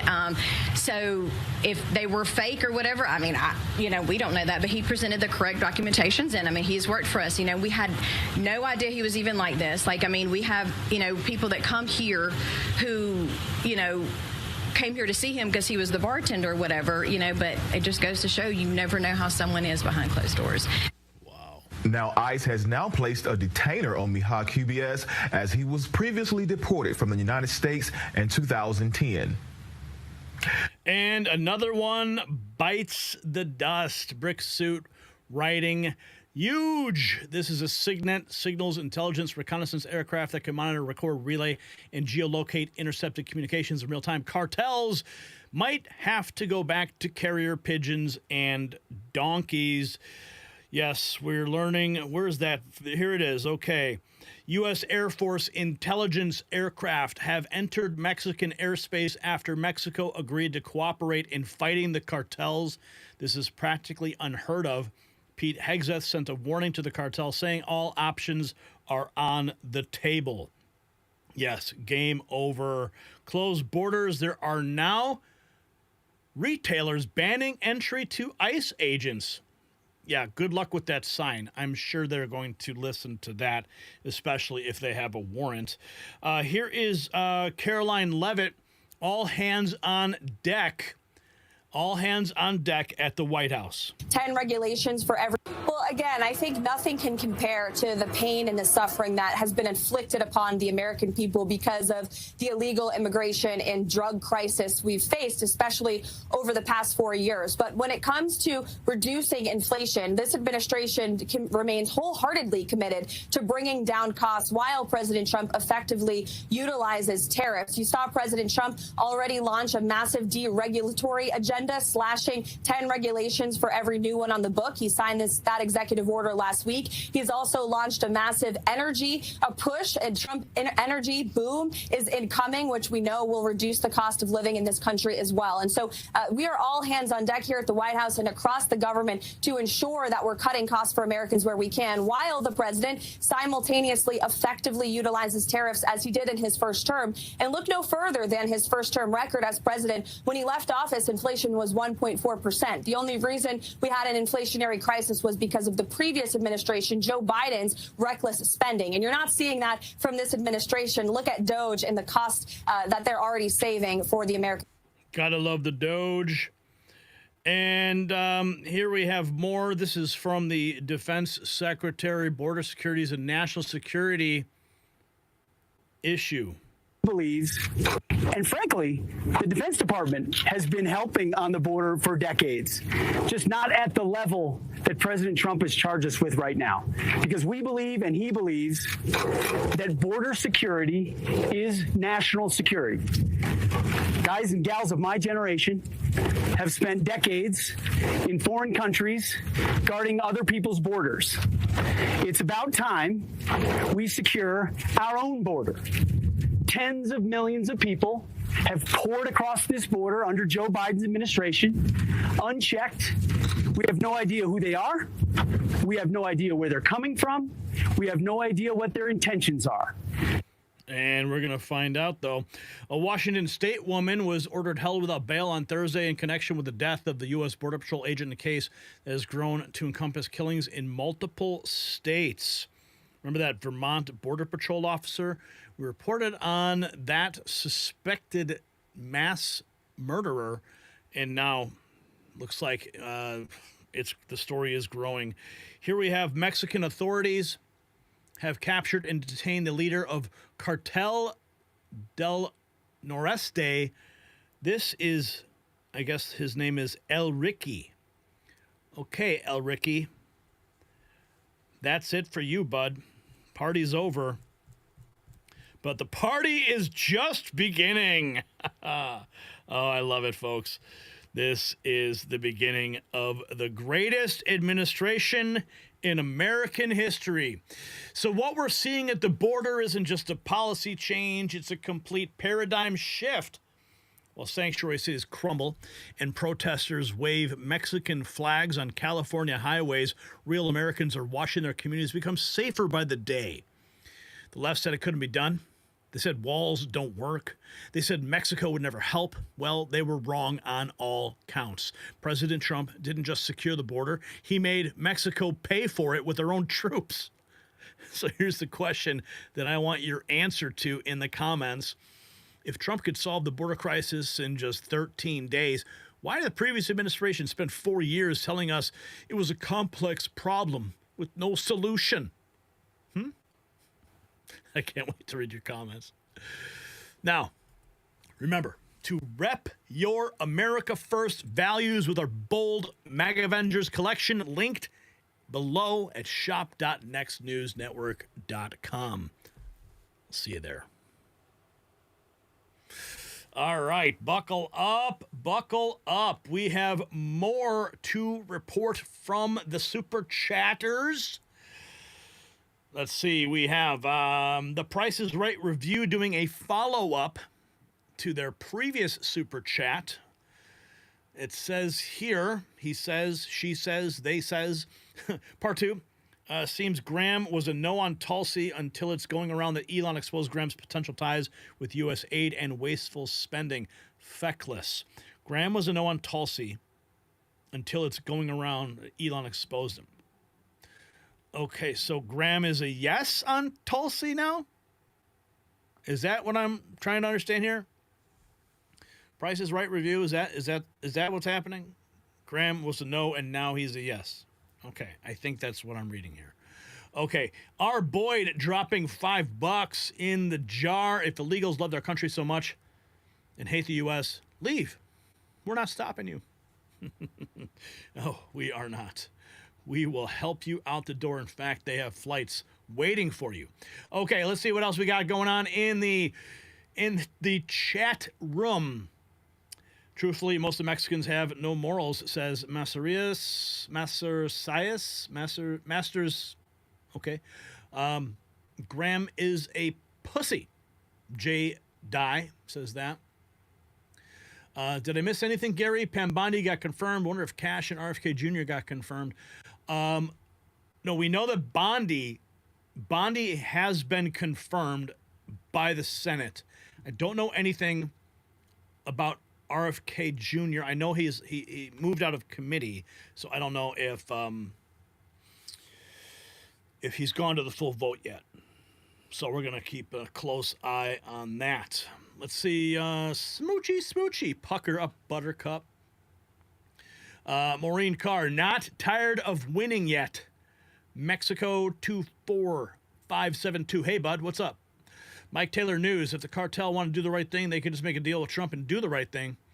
Okay, Price is Right giving us another super chat update. Let's see what you got to say here. I just saw it. Oh, and sure you. Ook. $2. $2? You paid $2 to hear me go ook? Really? Come on, man. You know the rules. Okay, the Price is Right review. Okay, yes. That is correct. Graham was a no. Now he's a yes because of Elon's exposure. Okay, great. See? Elon knows what's up. Elon knows what's up. Okay, we got to get to, speaking of Elon, we got to get to the latest DOGE update. Bring the DOGE. Drop the DOGE hammer. Let's drop the DOGE hammer. Okay, where are we? Bring it. Okay.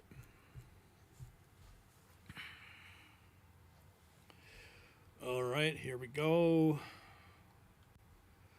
Getting everything set. Okay, let's go.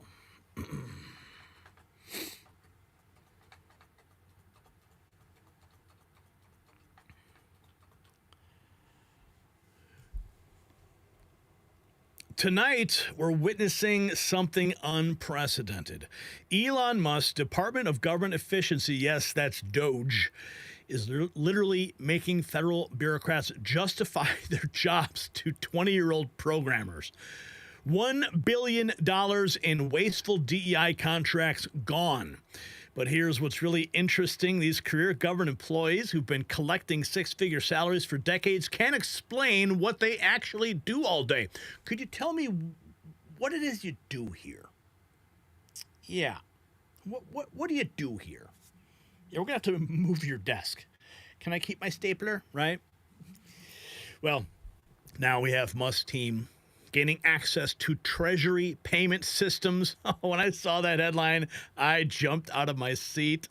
Oh, I'm so excited for what's going on in this country. Yes, we're finally seeing where your tax dollars have really been going. The swamp isn't just being drained, it is being audited in real time.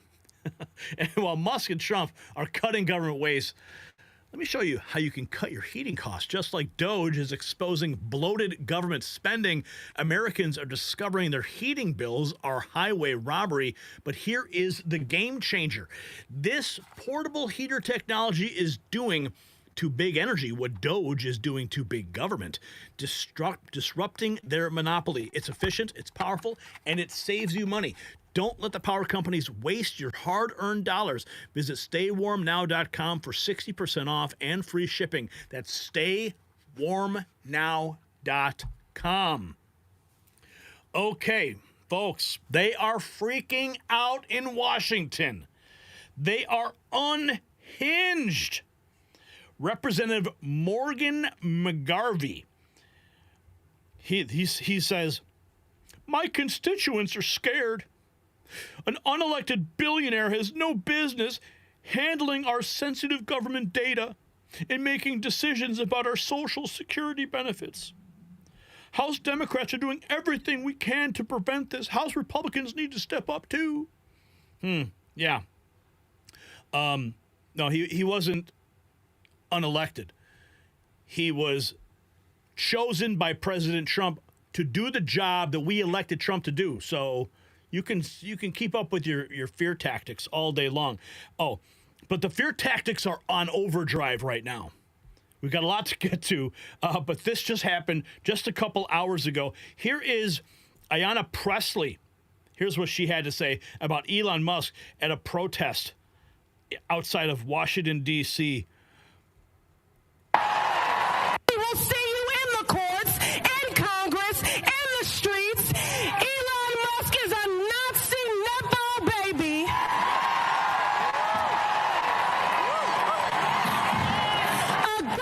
A Nepo baby?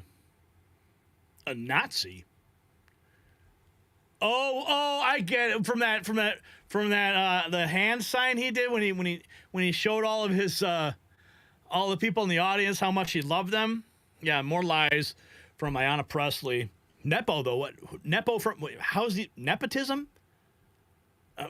What did his father appoint him to start SpaceX and PayPal? No. See, these people are so clueless. Hang on, let's keep going. Lawless billionaire who no one elected. Elon, this is the American people. This is not your trashy Cybertruck that you can just dismantle, pick apart, and sell the pieces of.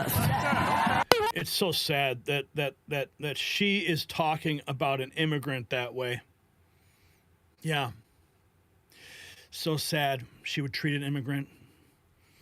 Oh, speaking of Indians, we have Pocahontas here. She's going off about Elon Musk right now, too. In the building behind me, Elon Musk is seizing power from the American people. Okay. See how they're doing? They're saying Elon Musk is doing this. It is not Elon Musk. He is working at the direction of the President of the United States. They are working overtime to demonize Elon Musk because he's finally cleaning up the shit show that is Washington, D.C. Anyway, this goes on for 4 minutes. I don't think we're going to watch the whole thing, but let's listen. We are here to fight back. A few months ago, Elon Musk spent $280 million to buy an election for Donald Trump. Oh, wait. Actually, he started a super PAC and supported a candidate, which is completely illegal. How much did Zuckerberg shell out in the last election in 2020 to support Joe Biden? Pocahontas, can you tell me that? Are you going to bring up Zuckerberg? I doubt it. See, you see the hypocrisy here? It's like right in your face. Now, Elon Musk is here to collect on his investment. Yes. He is here to seize power for himself. We are here to fight back. Okay, enough of that. Here we have, here's Chuck Schumer on the Senate floor panicking. The Postal Service also know this is just the beginning. If DOGE attacks USAID today, then you can be sure they'll move on to another target tomorrow. Who knows? Maybe it'll be the Postal Service or the IRS or even the Social Security Administration. They could be next. Oh, come on. See how he slipped that in there? The Social Security Administration. He's trying to do that to scare everybody on Social Security. Oh, the Postal Service.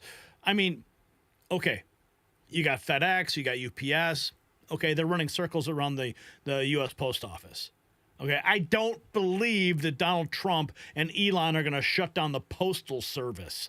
If anything, they'll make it more efficient. As for the IRS, let's go. Let's go. Yeah. Keep crying, Chuck Schumer. Oh, this is great. Okay, here's Representative Teresa outside of the U.S. Treasury Department. Listen to what she has to say.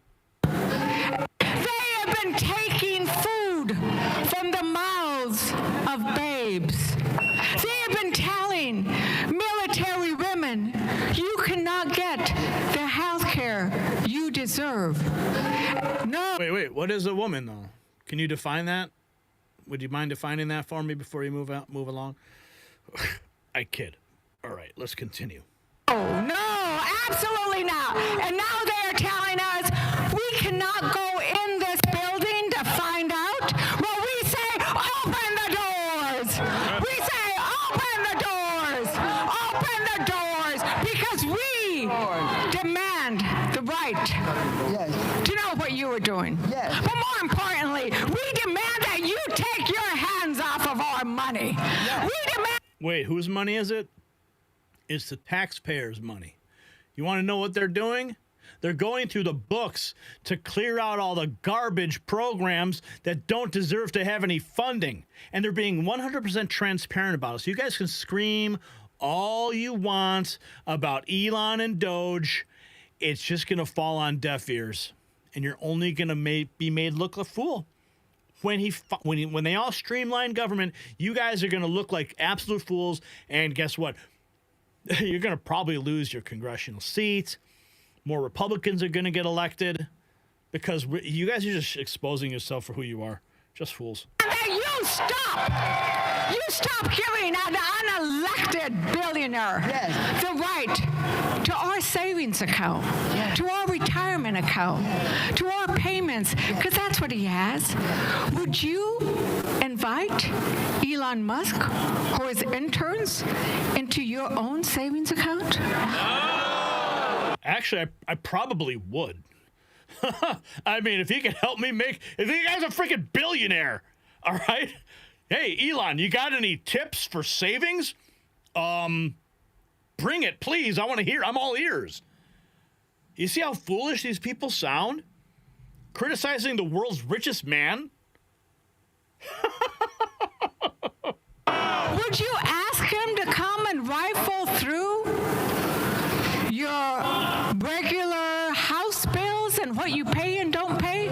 Would you, oh my God, would you ask him to say, come on over, take a look at my children's personal data? Hell no, absolutely not. And we cannot let him do that now. Oh, please, Elon. Will you help me make $1 billion, Elon? Oh boy, here's the Department of Government Efficiency posted this.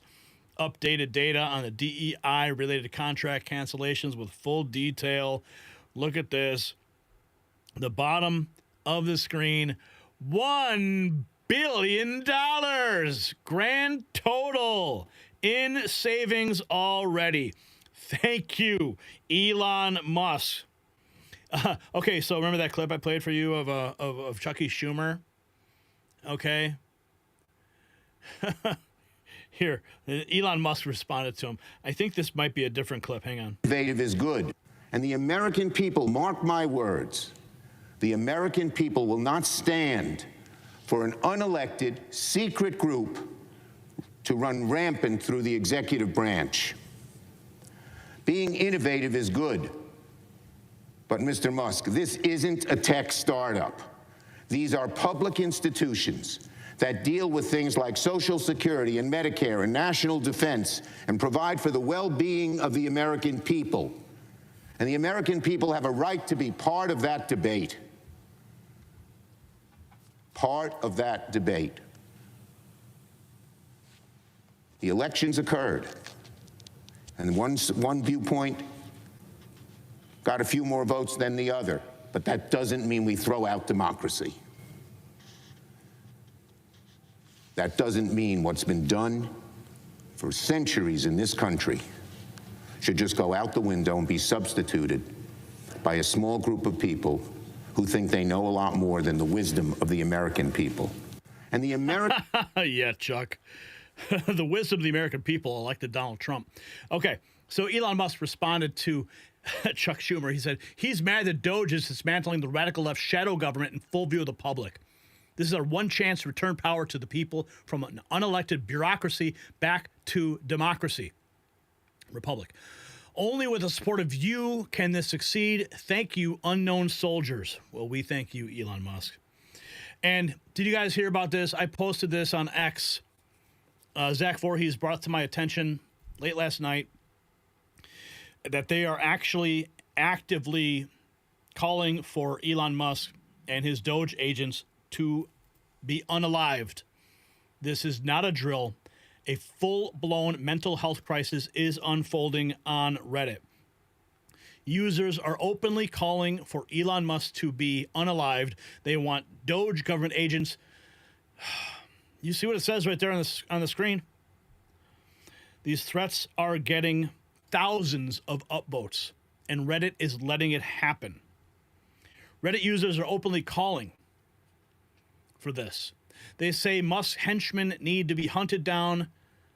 One post reads, they all have addresses. It's time to do more than drag names. Oh my. You see what that says there? This isn't just online rage. They're sharing addresses. They're calling for those things. They're inciting against government agents. Listen, folks, you need to go and read this thread. Hats off to Zach Voorhees for bringing this to my attention late last night. It's about 20-part thread. But I think if you want to see the receipts, there's a YouTuber who posted them all, and it's at the end of the thread. YouTuber Asmongold TV lays it all out in full color with the receipts. Okay? This is one video that you need to watch. All right? If you're not following me on X, I don't know what you're doing. Get your ass there and follow Next News Network on X and find this thread immediately. It is detailed and it needs to be shared. Everybody needs to know what these people are doing. These people are losing their absolute minds. And you know what? Here's something that I knew this was going to happen. I knew that this was going to happen. I called it months and months and months ago. That the minute all of these spending, like all these programs, these get cut because of DOGE, that you're going to have a lot of very angry people. All the people who are receiving the government grants that are now getting cut off are losing their minds. Okay? They should have never been receiving them to begin with because some of the stuff is so ridiculous. Absolutely ridiculous stuff. We've talked about some of it in past shows. But I knew this was going to happen. They were going to lose their minds, and now they are. Elon Musk posted this 21 hours ago. This is from Edward R. Martin, a quote from Edward R. Martin, United States Attorney, District of Columbia. Our initial review of the evidence presented to us indicates that certain individuals and or groups have committed acts that appear to violate the law in targeting DOGE employees. That's what Edward R. Martin, U.S. Attorney for the District of Columbia, said. We are in contact with the FBI and other law enforcement partners to proceed rapidly. We also have our prosecutors preparing. So, because of what we have done here and what we have exposed and others have exposed, it looks like United States Attorney Edward R. Martin Jr. is now taking this very seriously. Now, here's a look back. Elon Musk and President Trump are doing to the U.S. government what Elon did to Twitter with DOGE. It's a purge for efficiency. When they're done, our government is going to run like a well-oiled machine. There is going to be more money in the bank than we could ever imagine. Okay, for all of us, it's going to be an era of prosperity, a golden age of America. And people are going to step back and they're going to look at the work of their hands and they are going to celebrate. And all these tears from all these people who are trying to deceive you, they're just going to continue to grow because they're going to be embarrassed and humiliated publicly. Now, here's when Elon Musk When he bought Twitter, he fired 80% of the staff, and the platform still ran smoothly with record traffic and major improvements. Let's go flashback real quick to this post. This is his interview with Tucker Carlson. But I did want to show you this. Elon Musk, his new Twitter bio says he's White House tech support. Oh man, people are gonna get freaked out. Let's throw this back for 1 second. What percentage of your staff did you fire at Twitter? One of the great business stories of the year. I think we're about 20% of the original size. Okay, so what I want you to do is I want you to apply what he's saying here, but apply it to the federal government. Okay. 80% left. Yes. So. I mean, a lot of people voluntarily. Sure. But it's 80% are gone from the day you took over. That's correct, yes. So how do you run the company with only 20% of the staff? It turns out you don't need that many people to run Twitter. But 80%? That's a lot. Yes. I mean, if you're not trying to run some sort of glorified activist organization and you're not care that much about censorship, then you can really let go of a lot of people, it turns out. A glorified activist organization. I mean, that's exactly what he's cutting out of the government. I love it. How many others, without naming names, but how many, I had dinner with somebody who runs a big company recently who said, I'm really inspired by Elon. And I said, the free speech stuff? He goes, no, the firing the staff stuff. Yeah. How many other CEOs have come to you to talk about this? I spend a lot of time at work, so it's not like I'm meeting with lots of people. They see what actions I've taken, but I think we just had a situation at Twitter where it was absurdly overstaffed. So it wasn't like you look and say like, what does it really take to operate Twitter? Most of what we're talking about here is a group text service at scale. Like, how many people are really needed for that? And if you look at what has been the product development over time with Twitter, and you're years versus product improvements, and it's like a pretty flat line. So what are they doing? It took a year to add an edit button that doesn't work most of the time. I mean, I feel like there's a comedy situation here. You're not making cars, it's very difficult to make cars or get rockets to orbit. So, the real question is like, how did it get so absurdly overstaffed? This is insane. So, anyway, and it's clearly working. In fact, I think it's working better than ever. We've increased the responsiveness of the system by, in some cases, over 80%. We're trying to. Oh, baby. We're going to increase the efficiency of government by 80%, right? Okay, follow the money. What do we have here? Let's listen in. Oh, okay, here we go. Spend money on... Democrats are super pissed off that President Trump is going to shut down U.S. aid. When Democrats are pissed off, I always do one thing: follow the money. USAID, or United States Agency for International Development, is a United States government agency that is primarily focused on providing civilian foreign aid and development assistance across various nations. There's just one tiny problem. It doesn't actually spend money on developing anything. You tell me if this benefits the United States, spending $22 million on an agency that is focused on equity and environmental justice through the empowerment of marginalized and underrepresented populations? Or how about $63 million for a Bureau for Inclusive Growth, Partnerships, and Innovations that is focused on pursuing gender equality and inclusive development? Or how about $45 million of taxpayers' money to DEI scholarships in Burma? $520 million for consultant-driven ESG investments in Africa? Oh, and my favorite one, $1.2 billion in awards to undisclosed recipients. So of course USA needs to be shut down. The question is, why are Democrats so mad about this? Democrats are super pissed off. We know why they're mad. It's because their slush fund just got exposed by Elon Musk. Chuck Schumer, of course. Oh, We will not stand for an unelected secret group. Okay, Brendan Dilley, the meme lord himself, he says the corrupt employees in our government should have known they were effed once President Trump put 12-time father and based patriot Elon Musk in charge of the DOGE. Now they're getting it DOGE style. Yeah, baby. President Trump, speaking of investigations into money, he had this to say about that train that was supposed to be built in Los Angeles.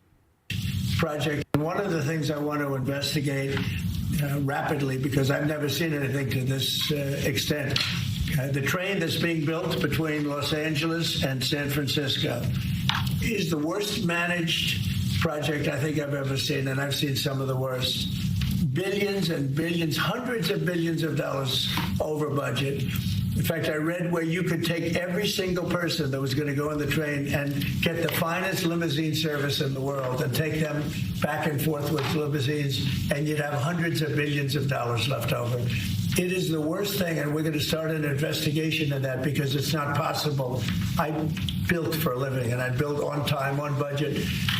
It's impossible that something could cost that much. And now it's not even going to San Francisco, and it's not going to Los Angeles. They made it much shorter. So now it's at little places way away from San Francisco and way away from Los Angeles. No, we're going to start a big investigation on that because I've never seen anything like it. Nobody has ever seen anything like it. The worst overruns that there have ever been in the history of our country. One of the things I want to investigate rapidly because investigate it all.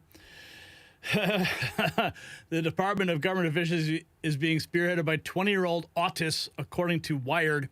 These young engineers are reportedly forcing high-level GSA employees on calls to go over code they had written and justify their jobs. Despite their limited experience, these individuals have been granted official A-suite level clearance. One of these engineers reportedly just graduated from high school.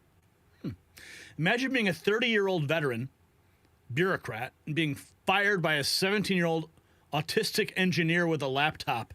Simply incredible. What a time to be alive.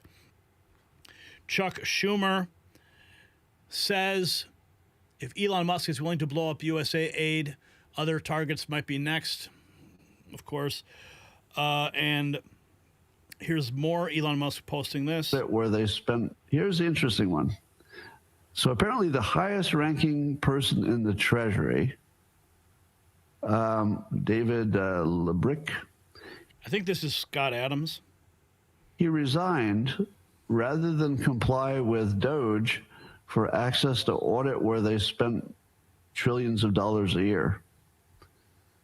Trillions of dollars go through the system.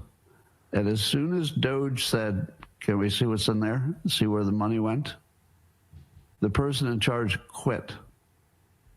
Now, I don't know how that could be more damning. The only thing that would be more damning is if they've already left the country to a country with no extradition. But let me tell you a universal truth. One of the things we learned in this story, allegedly, is that there was never any audit to money requests that went through the Treasury. They simply said yes to everything. Now, I hope that's not literally true, but it's being reported that they didn't even have the function to check. There was nobody whose job it was to even check. They just said yes. And some of that would include maybe some requests that you wouldn't want them to pay. Yeah, baby, bring it on. Chuck Schumer warns if Elon Musk and DOGE are willing to dismantle U.S. aid, the IRS could be next. Sounds good to me. Here's President Trump. Elon Musk saying, thank you, President Trump. And Donald Trump thanking Elon for doing a great job. We want to... Do you feel that Elon Musk is delivering on his promises to you? Do you feel he's doing a good job right now? I do. I think Elon's doing a good job. He's a big cost cutter.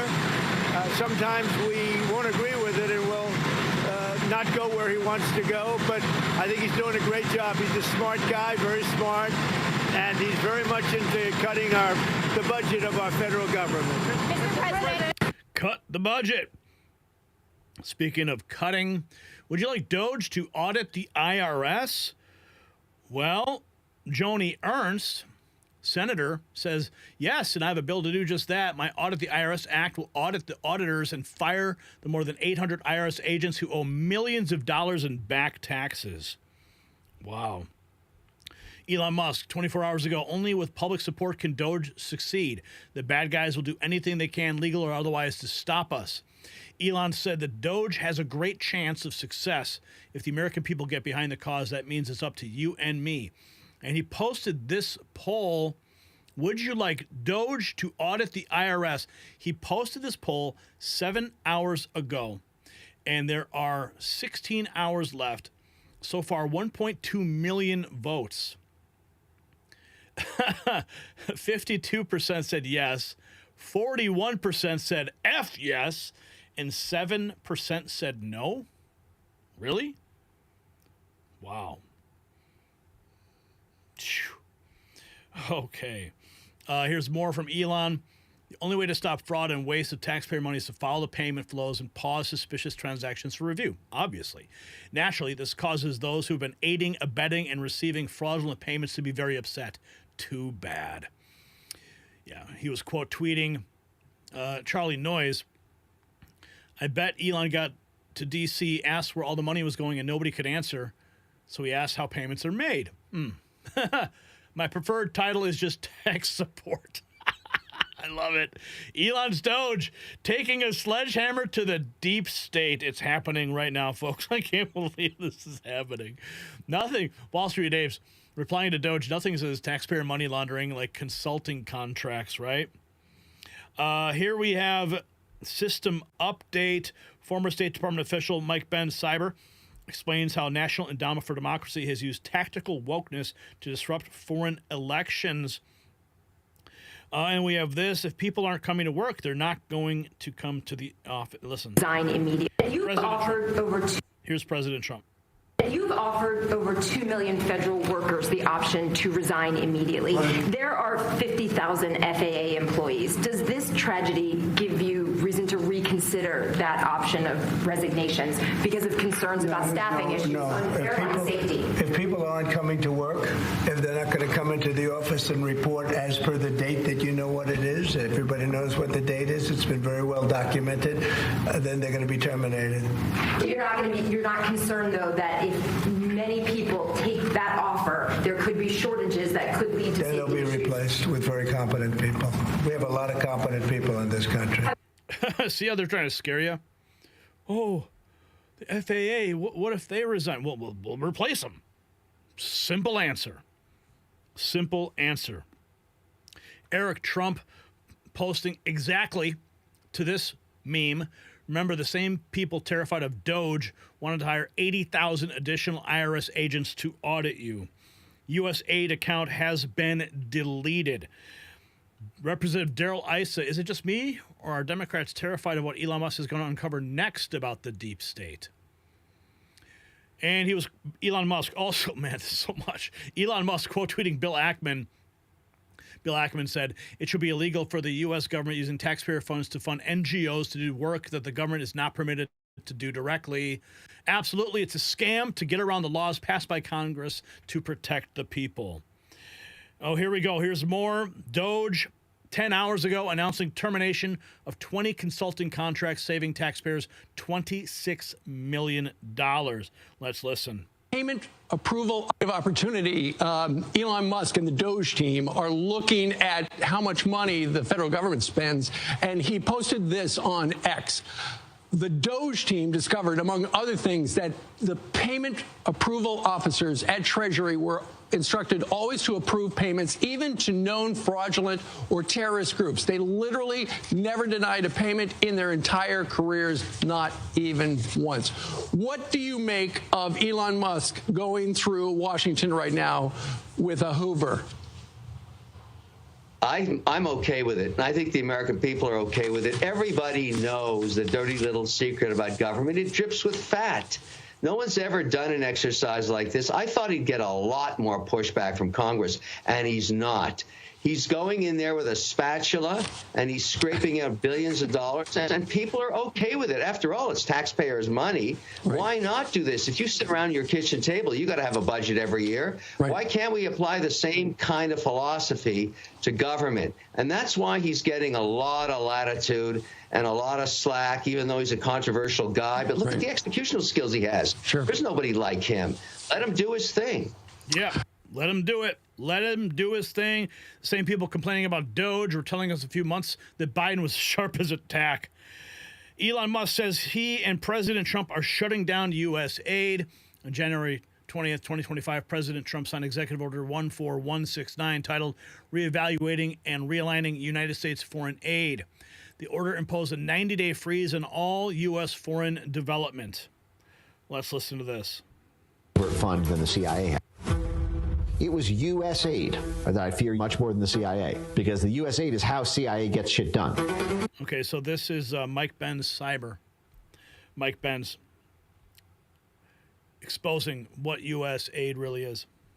USAID is clearly in the job of trying to bring about regime change. It has secret bank accounts, shell companies. USAID gets $50 billion a year in U.S. taxpayer money. That's a larger overt fund than the CIA has. USAID perhaps is the new CIA. Have we ever tried to meddle in other countries' elections? Oh, probably. This is...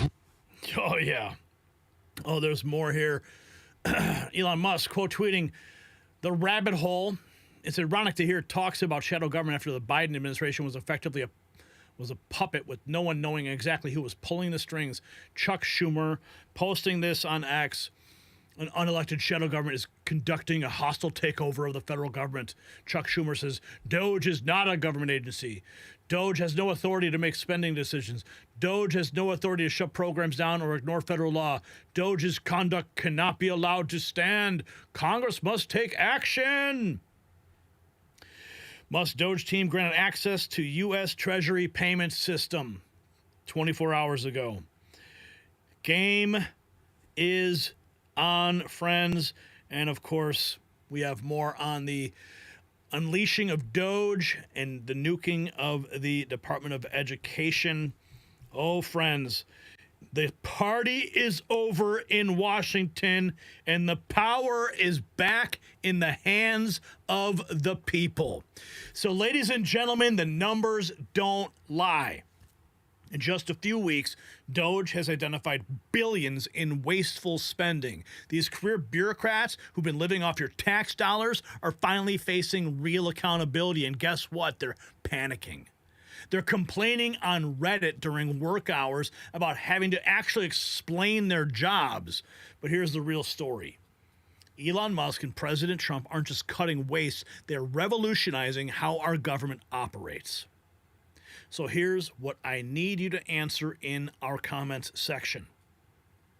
If a team of 20-year-old programmers can expose billions in government waste in just weeks, what does that tell you about the people who have been managing our tax dollars for decades? Stand against government waste with our exclusive MAG Avengers gear at shop.nextnewsnetwork.com. Oh, yeah, baby. Oh, I am just loving life. I'm checking out the stats here on the live stream. We're getting 120 viewers every single minute on this live stream. It is fascinating to witness. 120 viewers every single minute are pouring in to this live stream. Okay, let's see here. We've got super chat now. Okay, what do we got? We got some gifts. People giving out gifts. One last. Okay. Deborah Myers. Okay, there we are. Deborah Myers. They're running scared, afraid of being found out. They can't demand anything, and it's shut down for 90 days. They're stealing money. They will find out. Yes, Deborah. Thank you for your $5. The Price is Right review dropping 20. Last one, Gary, Pandora's box is now open when the deep state is this fired up about the U.S. aid exposure and forcing rounds to change their vote. It really shows we hit a big nerve in Washington. I'm here for it. Stay awesome. Well, thank you, Price is Right Review, for dropping that 20 and keeping us informed as well. Deborah Myers gifting out some memberships. How many? She gifted 5 memberships. Derek, James, Little Onion, Jared, and Drift Speed, all getting free memberships. Another Viv B here giving another 5 memberships. Arlene Herber, Matt Marshall, Bug versus Windshield, Nurse D, Mr. Furley, all new to the club. Craig dropping $5. Go get a beer now, he says. Go get a beer. I'm more of a vodka or a bourbon or tequila guy, so there's that. All right, thanks, Craig. And we got Stephanie, who has just become a member. What's up, Stephanie? Welcome to the club.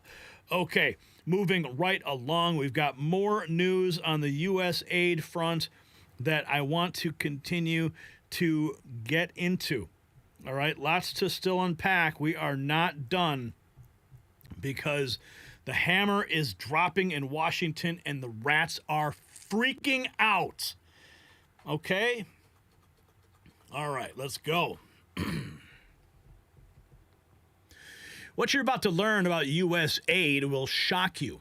This is not just another government agency. It's a $50 billion operation that dwarfs the CIA's budget.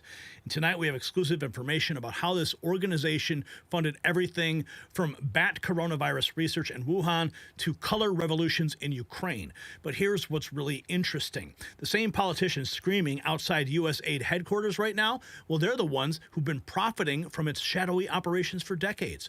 As Jamie Raskin throws a tantrum outside the building, President Trump and Elon Musk are shutting down what might be the deepest part of the deep state. And while Trump and Musk dismantle USAID's power structure, let me show you how to take power back from the energy companies. Just like USAID has been draining taxpayer dollars, these utility companies have been draining your wallet, but here is a solution they don't want you to know about. This revolutionary device cuts your power consumption just like Trump is cutting wasteful foreign aid. It's simple, effective, and puts money right back in your pocket. Visit don'twastepower.com for a exclusive 65% discount and free shipping. That's don'twastepower.com. It is linked down below. Okay, we got lots to unpack here. U.S. aid is blinking red. Here is Representative Brian Mast on U.S. aid just a few hours ago. We're not going to tell you everything that Marco Rubio is doing. I am behind. He's saying that very nicely. The reason they have to shutter these doors is because they will go in, they will delete these things off of servers, they will work to hide them, they will simply say, no, we're not going to tell you. In front of me right now, if I was looking down, I have 3 or 4 pages of just provocative things they were spending money on, from $500,000 in Indonesia to help teach coffee companies on how to be more gender friendly, to just giving millions of dollars to people in the Caribbean for just being LGBTQ. Same thing in Serbia, other places. The list goes on and on of where they were just burning your money in ways that wasn't making America the partner of choice. And again, I have pages of these. Everything that Marco Rubio is doing. Okay, we have more on the U.S. aid front. Check this out. We're learning a large left-wing crowd gathered in the Capitol call for the Senate to be shut down and Elon Musk imprisoned after U.S. aid was closed. The anti-Musk rally featured speeches by Democrat politicians. BG on the scene. This is video that he has published to X, and we've got this also. Okay, so there's a Ray proposed community note here. This is interesting. It adds some context. The White House has now confirmed that Elon Musk has been appointed to special government employee. Let's check the community notes on this here. Okay. The White House has confirmed Elon Musk appointed as special government employee under the law per 18 U.S.C. 202A. And this is from 6ABC News. Elon Musk officially serving President Trump as a special government employee. So they can scream and cry all they want. Oh, he's not elected. Well, he is a special government employee. Daniel Hellman writing, respectfully, I do not think Most of this crowd understands or cares about USA. This was a rally against Trump and Musk because they've been told that civilization is about to end. Okay, we got more. Here's President Trump just a few hours ago on U.S. aid. Disaster. Look at all the fraud that he's found in this USAID. It's a disaster. What the people, radical left lunatics, they have things that nobody would have even believed. The whole thing with $100 million spent on you know what, with money going to all sorts of groups that shouldn't deserve to get any money. With the money, I'd like to see what the kickbacks are. How much money has been kicked back? Who would spend that kind of money to some of the things that you read about and I read about and I see every night on the news and every morning when I read the papers? Who would spend money for that? I would say this, the people that got all that money, are they kicking it back to the people that gave it from government? No, that's, to me, very, very corrupt. Look at who are getting the kickbacks from U.S. aid. President Trump asking the question. Okay, and now we've got this. Pure Fire, Libs of TikTok writes, Pure Fire from new acting director of U.S. aid, Marco Rubio. Every dollar we spend will be aligned with the national interests of the United States. Listen. Directives of the state. What's what USAID? What's happening at USAID and how that affects the church? Well, look, I mean, my frustration with USAID goes back to my time in Congress. It's a completely unresponsive agency. It's supposed to respond to policy directives of the State Department, and it refuses to do so. So the functions of USAID, there are a lot of functions of USAID that are going to continue, that are going to be part of American foreign policy, but it has to be aligned with American foreign policy. I said very clearly during my confirmation hearing that every dollar we spend and every program we fund, that will be aligned with the national interest of the United States. And USAID has a history of sort of ignoring that and deciding that there's somehow a global charity separate from the national interest. These are taxpayer dollars. And so I'm very troubled by these reports that they've been unwilling to cooperate with people who are asking simple questions about what does this program do, who gets the money, who are our contractors, who's funded. And that sort of level of insubordination makes it impossible to conduct the sort of mature and serious review that I think foreign aid writ large should have. We're spending taxpayer money here. These are not donor dollars. These are taxpayer dollars. And we owe the American people the assurances that every dollar we are spending abroad is being spent on something that furthers our national interest. And so far, a lot of the people that work at USAID have just simply refused to cooperate. Are you currently in charge of USAID? Or are you I'm the acting director of USAID. I've delegated that authority to someone, but I stay in touch with him. And again, our goal was to go in and align our foreign aid to the national interest. But if you go to mission after mission and embassy after embassy around the world, you will often find that in many cases, USAID is involved in programs that run counter to what we're trying to do in our national strategy with that country or with that region. That cannot continue. USAID is not an independent, non-governmental entity. It is an entity that spends taxpayer dollars, and it needs to spend it, as the statute says, in alignment with the policy directives that they get from the Secretary of State, the National Security Council, and the President. And it's been 20 or 30 years where people have tried to reform it, and it refuses to reform. It refuses to cooperate. When we were in Congress, we couldn't even get answers to basic questions about programs. That will not continue. That's not going to continue. Elon Musk is called a terrorist organization. Do you believe that? I've articulated to you my challenges with it, and they go back to my time in Congress. Okay, we would ask them questions. Who does this program fund? Who gets the money? We won't tell you. We don't need to tell you. We're apolitical. Well, American foreign policy isn't apolitical. American foreign policy is to further the interest of the United States. If someone wants to spend apolitical dollars, they should spend private dollars, go start a charity, and you can fund anyone you want. But if you're going to spend taxpayer money, then you need to spend it in furtherance of the national interest of the United States. That's exactly what I said at my confirmation hearing. And this is not... Boom! Oh, yeah, baby. Oh, yeah. Oh, yeah. It is on fire right now. Okay, check this out. We just found this out. Okay, the USAID website was offline, and now we're finding out it came back online with a message that this is literally just moments ago. Where is it? I just bookmarked it. Come on, baby. Where is it? Here it is. U.S. John Cardillo says U.S. aid is no more. On Friday, February 7th, 2025 at 11:59 p.m., all USAID direct hire personnel will be placed on administrative leave globally, with the exception of designated personnel responsible for mission-critical functions, core leadership, and specially designated programs. Essential personnel expected to continue working will be informed by agency leadership by Thursday, February 6th. So, February 7th is the end of USAID.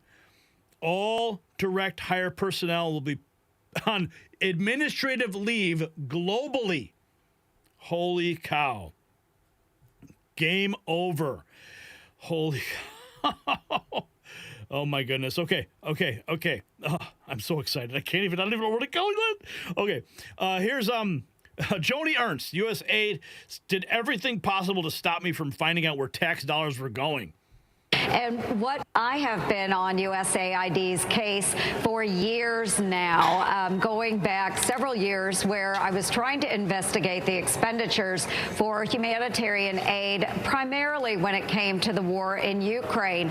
And what my team and I encountered was absolute obstruction and lies coming out of USAID. They did everything possible to stop me from accessing their records to understand where our taxpayer money was going. I eventually partnered with Representative Mike McCall in the House, and we started a formal congressional investigation. And even after that, they really pushed back, only allowed us access to a small amount of data. But what we found was extreme expenditures on the part of USAID with very little data-driven results. We have seen money funded in the Wuhan Institute of Virology through dollars steered by USAID on dangerous coronaviruses. We saw how that turned out. We've seen funding going to Morocco for pottery classes, tourism in Lebanon, of all places, even when the State Department was advising against travel. I could go on and on and on. Oh, wow. This was the deepest of the deep state. Jack Posobiec 4 hours ago. USAID was just the beginning. Bobby, and people say, I didn't vote for Elon Musk. I was like, yes, they did. They absolutely did, because President Trump couldn't have made it more abundantly clear that Elon, Bobby, and Tulsi would be on the team, which I've been saying that. Means, boys and girls of the United States Senate, that when they're on the team, they're on the team. You don't get to kick them off the team. You can have your conversations. You can have your advise and consent. Remember, advise and consent. Advise and consent. Okay. All right. We've taken your advice. We've gotten your consent, and now it's time to move past this process. And we're going to move to the process of making America great again. You think USAID and taking down that behemoth was big? You think that was big? You just wait. You just wait and see what comes next. Oh, we're talking U.S. Department of Education, the National Endowment for the Arts. You will see horrors beyond your wildest imaginations, because buried deep down within the bowels of these things is truly the stuff of nightmares. And yes, I'm talking about the intel community. Oh, man, the curtain is being pulled back in real time. Here is Stephen Miller delivering the single most powerful evisceration of U.S. aid you will hear. Listen, I love this guy. Stephen Miller. There's probably no entity in the government that is more of an entrenched power center of unelected bureaucrats with less accountability, less oversight than USAID. They funnel money to their cronies all over the world through a swampy network of NGOs, non-governmental organizations, and cutouts, including potentially some very troubling elements of focusing on things like regime change and destabilizing foreign countries. But this is not about America's interests. Donald Trump is courageously restoring democracy. Article 2 of the executive branch vests all power by the Constitution. Article 2 of the Constitution vests all power of the executive branch in a president. It's known as the vesting clause. It says the executive power shall be vested in a president, singular, not in the bureaucracy, not in unelected, lifetime tenured career civil servants. Americans voted for one man, Donald J. Trump. They didn't vote for a single bureaucrat at USAID. They voted for Donald Trump to make government accountable to the taxpayer, to make government accountable for them. If the Democrats are saying, as they are, that President Trump cannot implement his agenda at USAID, that Donald Trump cannot fire recalcitrant bureaucrats, what they are saying, what Democrats are saying, is they oppose democracy itself. They oppose the idea that the American people can elect a man, in this case, our President Donald Trump, to reform the government according to the will of the people. This is a battle between the will of the people through their President Donald Trump and the will of an unelected federal bureaucracy. So we and President Trump are on the side of democracy. Amen. Amen. Oh, and we got this. This is just in from Jesse Waters. Trump is offering a buyout to the entire CIA workforce. The USAID was just the beginning. First, Trump cut off the money supply. Now he goes for the nucleus of the cell. The CIA is about to get purged. More as we get it. Fox News alert, the Wall Street Journal is reporting the CIA has reportedly just offered a buyout to its entire workforce. Everyone in the agencies telling employees late today they can quit their jobs and receive about 8 months of pay and benefits. It's a part of Trump's push to downsize the federal government. More as we the CIA is about to get purged. This is unbelievable. Oh, my goodness. Oh, what's this? Representative Eugene Vindman. I spent 25 years in the Army, and every day we work with our partners at USAID. Cry me a river, bro. You belong in prison, too. My colleague from the great state of Virginia, Congressman Eugene Vindman. Thank you. My name is Eugene Vindman. I spent 25 years in the Army defending this nation wearing the uniform. And each and every one of those days, we worked with our partners at USAID to keep this country strong and safe. If we want to zero out the budget, 1% of the budget of this country, $40 billion, we better look at double or tripling the military budget. Because without that soft power around the world, we are making ourselves weaker. We're making our adversaries and allies stronger. We step back and we create a vacuum. You know who steps in?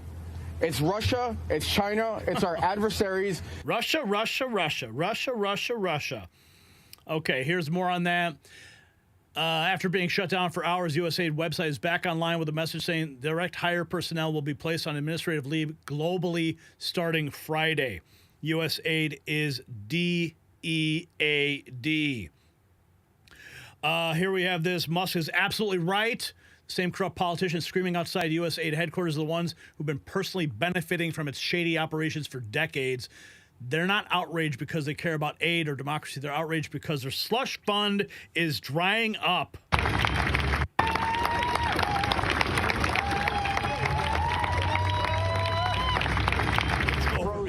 Until a waiver was thrown together after the fact.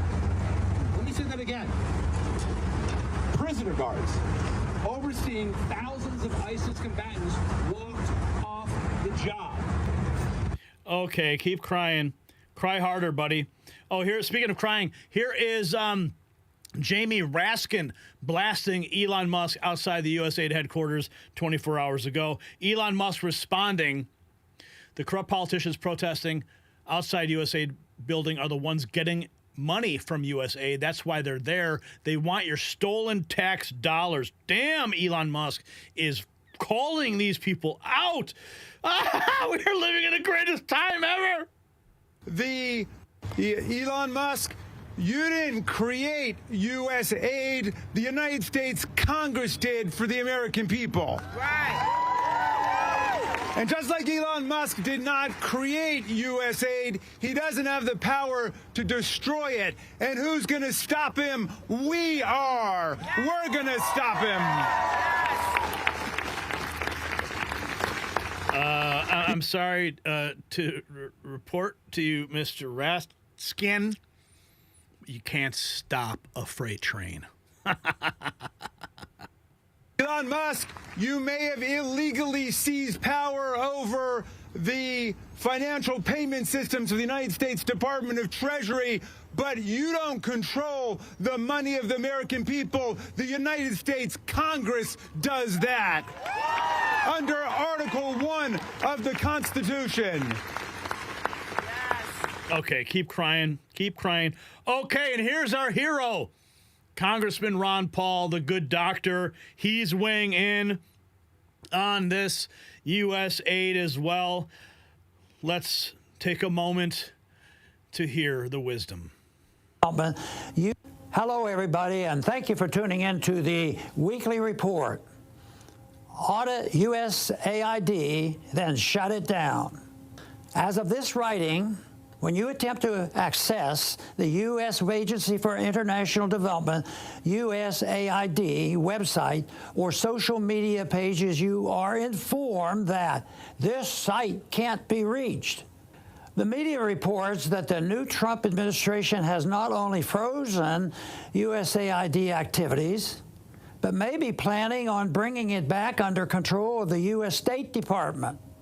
Other reports, including statements by Elon Musk, suggest that it will be closed completely. If true, the closing of USAID may be one of the most significant changes President Trump has made among the many dramatic actions in his first couple of weeks in office. Many Americans may still have the idea that USAID is a government agency delivering relief at disaster site overseas. They may still remember the bags of rice or grain with the USAID logo on them, but that is not USAID. USAID is a key component of the U.S. government's regime change operations worldwide. USAID spends billions of dollars every year propping up NGOs overseas that function as shadow governments, eating away at elected governments that the U.S. interventionists want to overthrow. Behind most U.S. foreign policy disasters overseas, you will see the fingerprints of USAID. From Ukraine to Georgia and far beyond, USAID is meddling in the internal affairs of foreign countries, something that would infuriate Americans if it was happening to us. When President Trump ordered a 90-day pause in USAID activities, we quickly learned just how pernicious the agency really is. The U.S. media reported that Ukrainian press outlets were scrambling to keep their doors open when the U.S. dollar stopped flowing. It is reported that 90% of the media outlets are funded by the U.S. government.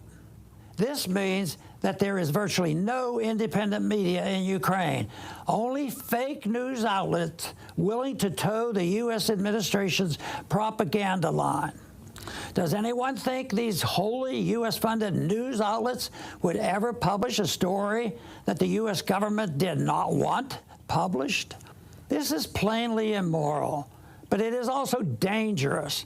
Most U.S. mainstream media stories about Ukraine have their origin in the reporting of the local media. From battlefield news to casualties to the state of the Ukrainian military, the news from Ukraine is being written by U.S. government-backed media outlets and then picked up by U.S. and other Western media. It is a closed propaganda loop that not only propagandizes the U.S. citizens but also feeds false information into U.S. government outlets, such as Congress, that rely on mainstream U.S. media reporting for their news on Ukraine. No wonder so many in Washington continue to support this hopeless war. But USAID is not just the business of disinformation. Elon Musk recently reported a New York Post article on X reporting that USAID bundled $53 million to EcoHealth Alliance to support gain-of-function research on coronavirus at the Wuhan lab. Did USAID help fund COVID? Americans have a right to know. In natural catastrophes overseas, Americans have shown themselves to be extremely generous. Private volunteer assistance organizations can most effectively assist victims of disasters worldwide. USAID needs a full and transparent audit. Americans deserve to know exactly what is being done in their name. Then the agency needs to be shuttered completely and its employees sent home. That would go a long way toward making America great again. Thank you, Ron Paul. And of course, we're happy to report that everybody at USAID by Friday will be sent home. Sent home. Goodbye. Oh, wow. USAID is how the Democrats fund America's enemies overseas. Here's an example. The Taliban banned condoms in the country in 2021. Biden administration quietly spent $15 million to distribute contraceptives in Afghanistan. Oh, my goodness. Oh, wow. Okay. Okay, let's see. We have this.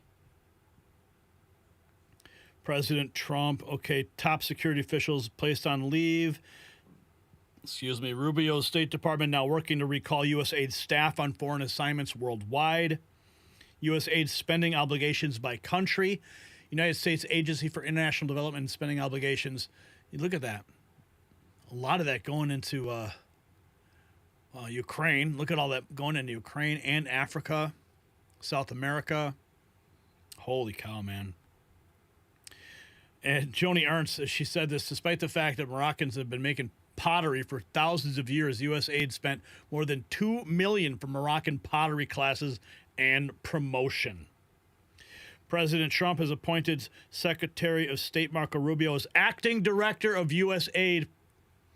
It was revealed this morning USAID gave millions for bat coronavirus research in Wuhan in 2019, then attempted to cover it up. The corruption ends now.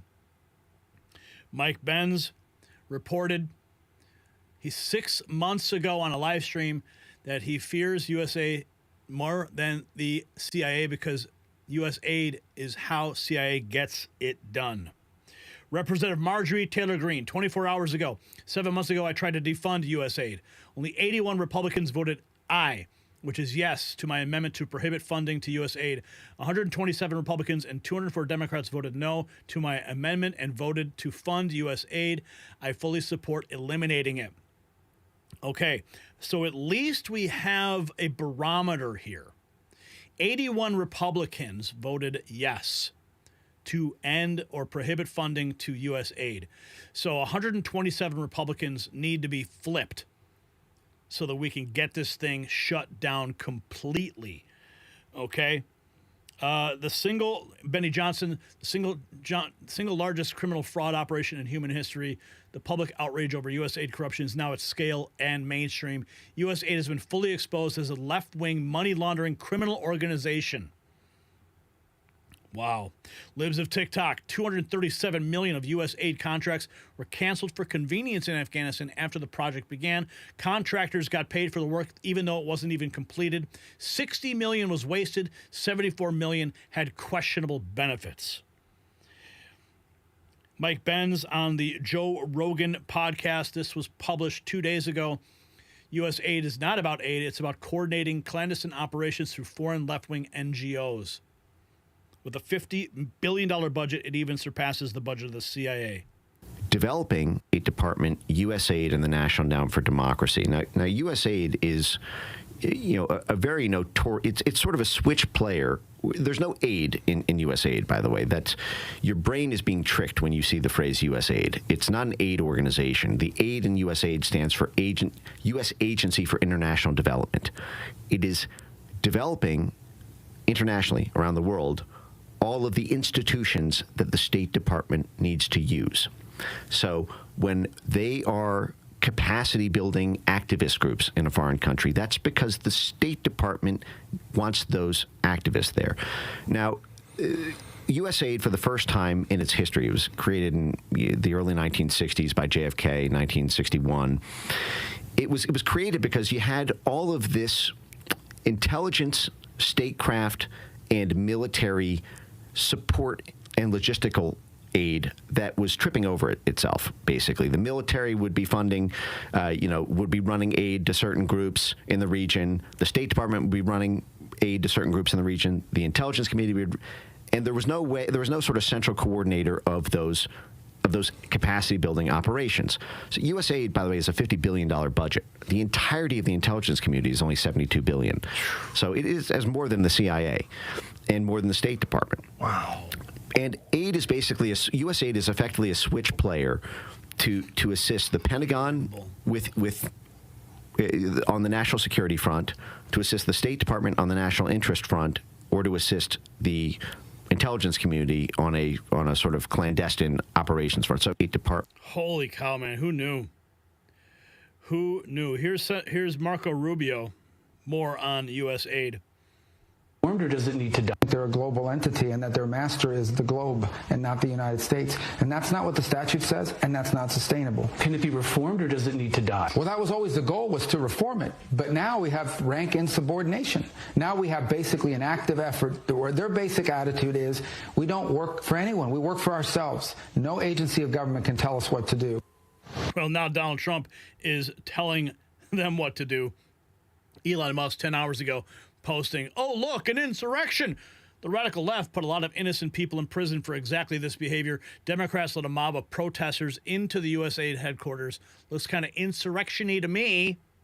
The building, as you probably saw, Elon Musk and his crew put a gag order on AID employees. They disconnected them from email, which is putting lives at risk around the world. So we are here to enter the building, and so we can hear firsthand from whoever is here at AID, or at least witness firsthand what is happening with this Elon Musk attempted takeover, which will not stand. We will prevail. Let's go. Thank you.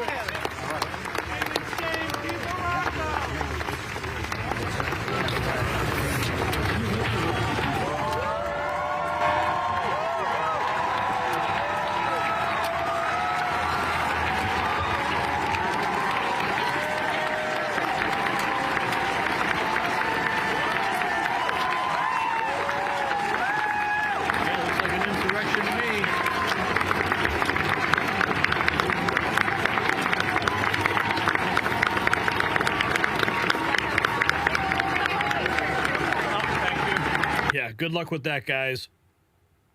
Here's more. USAID offices closed. Yeah, they're trying to cut the fat and all the overspending, and this shocked everybody. This is what Elon Musk, who is the chair of DOGE, posted. The DOGE team discovered, among other things, that payment approval officers at Treasury were instructed always to approve payments, even to known fraudulent or terrorist groups. That's not They good. literally never denied a payment in their entire career, not even once. This is so phenomenal. I mean, again, it was on me. I thought DOGE was going to get in, make recommendations because they weren't an official, didn't have a cabinet position. But what DOGE is doing to get inside, when Scott Bessent says, "I'm Treasury Secretary, Elon, you can go in and take a look at this, take a look at the books." No one's ever done this before. So they're looking at all invoices, in and out of everything. If you want to attack government spending, look at the size of the federal workforce, 2.3 million. They send out the email, if you want to resign, now's the time. And then they said, if you want to look at spending, let's find out exactly how much we're spending. Right. We see the budget's this big, but how many people are actually looking at everything? DOGE is in there looking at everything. So this is my hope, is that when a lot of these stalwarts in Congress say, I want to cut spending before I approve any tax decreases or anything, they'll look at what DOGE is doing and saying, I am eliminating the USAID. I'm eliminating, I'm reevaluating, and it's hard arguing against. Okay, we've got more. We're not going anywhere. President Trump shutting down USAID headquarters in D.C. Let's listen to him on the tarmac. It's been run by a bunch of radical lunatics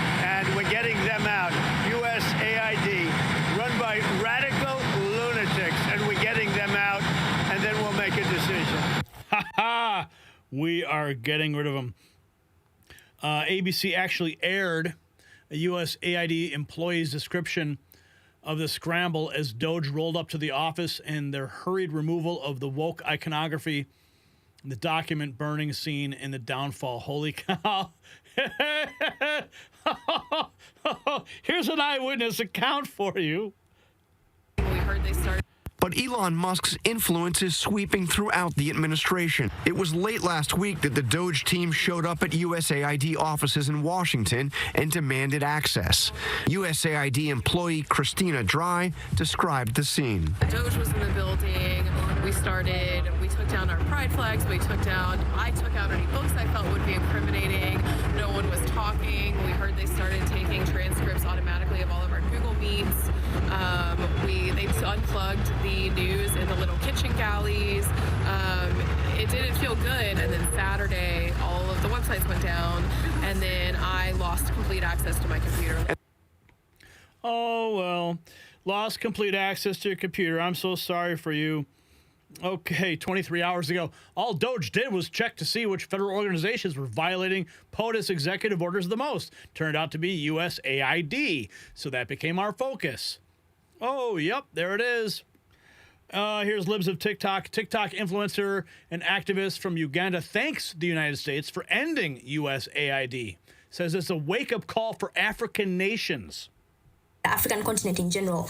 We have depended on US aid for over 60 years, and the moment the owners of the money say, let's take a 90-day pause so that I audit where my money is going, suddenly the whole country goes into a frenzy. And this should be a moment of reflection for Uganda and the African continent in general. We have been asking for a very long time to be liberated from colonialism, neo-colonialism, and now that the opportunity presents itself, for some reason, we are complaining. Because let's get something straight. Often the money given to us in foreign aid is lost to corruption, misuse, depleted and overrated salaries to particular individuals, or sometimes we lose billions of money that are unaccounted for. So it only makes sense that the donor is asking for an edit, and if that means pausing the amount of money coming in, they should. And I do understand the implications of this pause because so many heavily funded healthcare projects run on US aid, but that should be a moment of reflection. This is just a 90-day pause. What would happen if the United States just said, we're not giving you money anymore? And within their rights, they can't do that because it is their money. It's high time Uganda and the African continent got themselves together and actually started looking for systems that are sustainable and not always depend on foreign aid, because we... Yep. Make them sustainable on their own. Oh, dude, there's so much. There is so much happening. It's almost impossible. I got a clip from Donald Trump Jr. here. I'm looking for the one from our new press secretary. Okay, where's that clip? I just saw it a few seconds ago.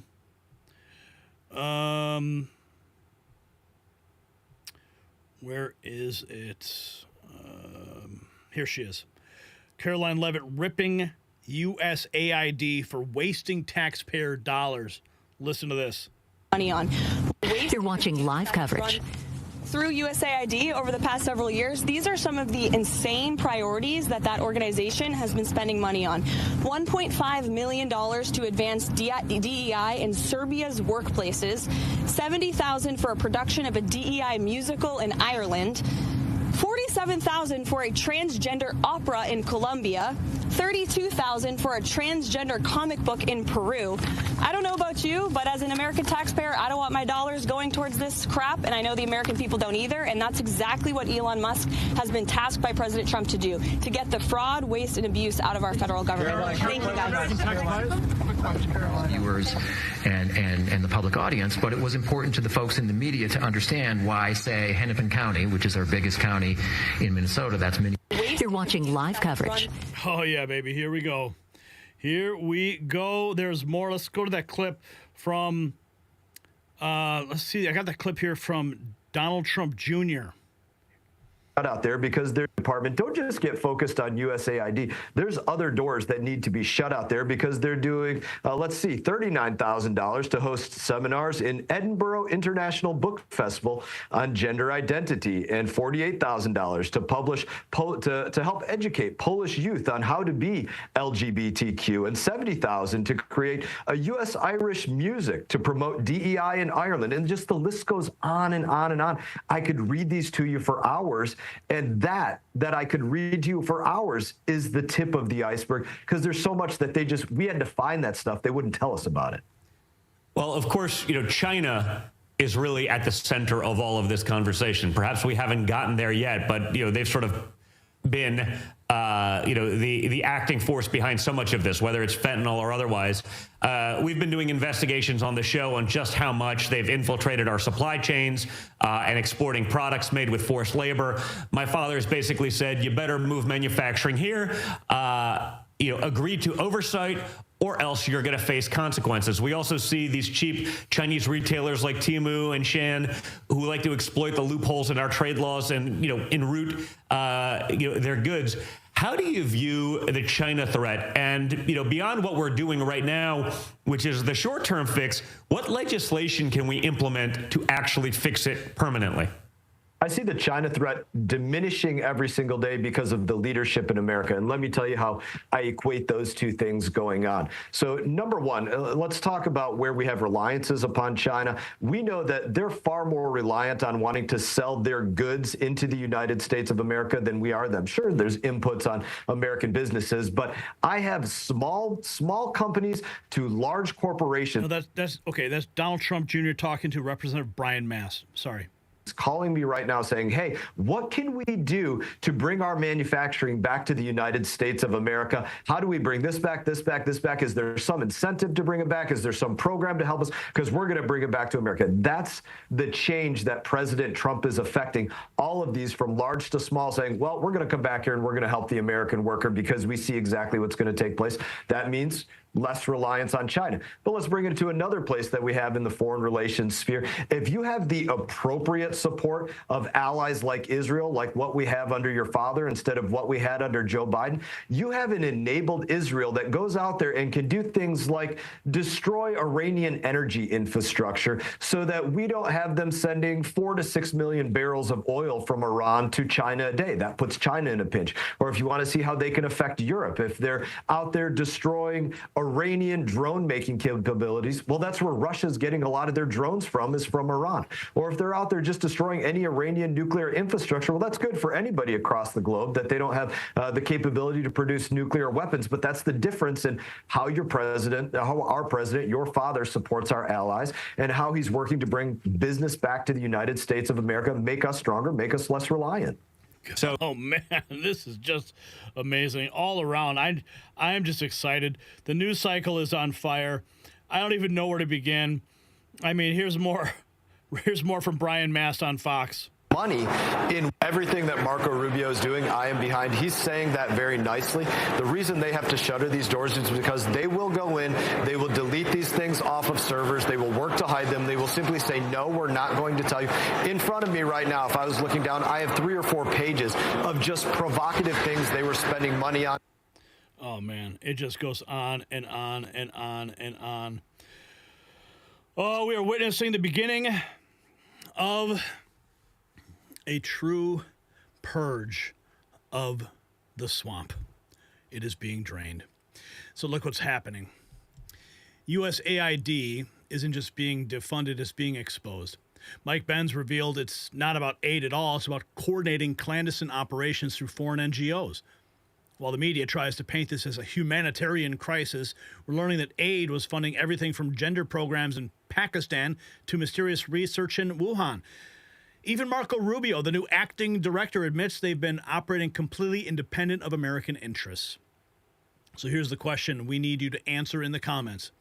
If USAID's budget is bigger than the CIA and State Department combined, what does that tell you about where your tax dollars have really been going all these years? Drop a comment. And show your support for America First with our Bold Mag Avengers collection at shop.nextnewsnetwork.com. It's linked below.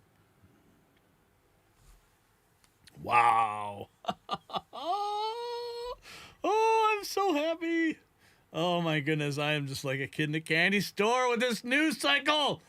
Okay. All right. Stephanie just became a member. What's up, Stephanie? Welcome to the club. Jonathan just became a member as well. What's up, sir? Deborah Myers dropping $5. She says Ron Paul is awesome. The USAID was created by JFK to help during the Cold War, not NGO. It was to help during the time the people needed it. Oh my goodness, guys. Are you guys having as much fun as I am? Are you? Are you guys tired of winning yet? Well, the winning is not over. Oh, we have more to report on the winning. My friends, it is happening. Yep. Oh, God. Buckle up. This next one's gonna blow your mind. Okay. Wow. Oh, where do we go from here? Look at, oh my goodness.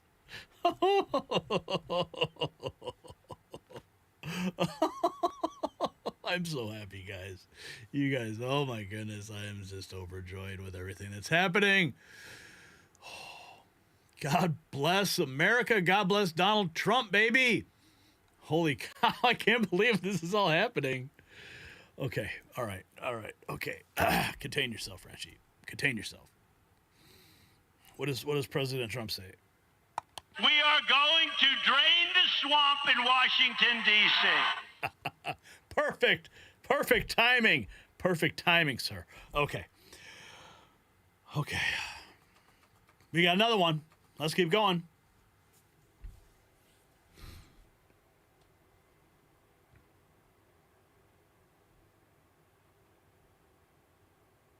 Tonight, we're witnessing the beginning of the end of one of the most catastrophic federal experiments in American history.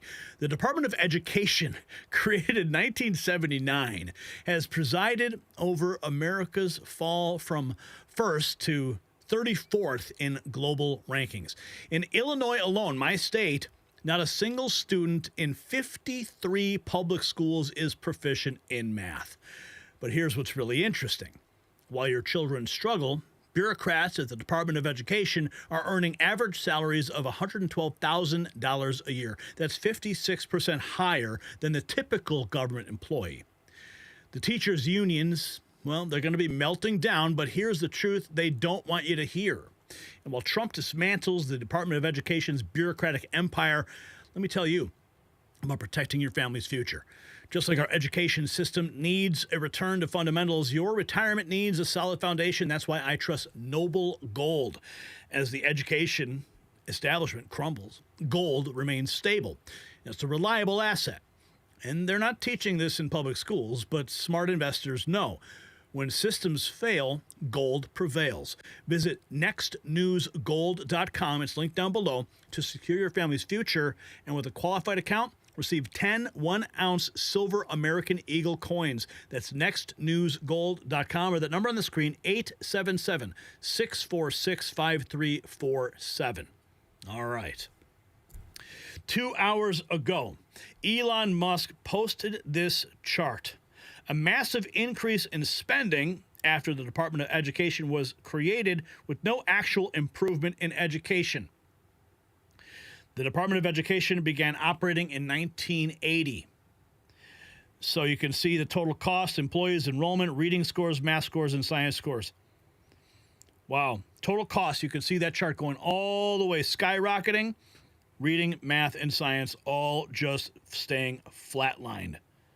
That is how you can tell the success or failure in this clearly Department of Education, an absolute failure. Gary Simon 5 hours ago. You know what most kids don't like? They don't like homework, and they think education's boring. Blame the Department of Education. Learning can and should be fun. I hope it's vastly restructured at a fundamental level. I say get rid of it all. White House is drafting order to initiate education department's elimination. Okay, now we got President Trump. We've got, this is chock full of goodness today. Oh, we've got the good doctor. Okay, let's go back to the good doctor before we go to our current president.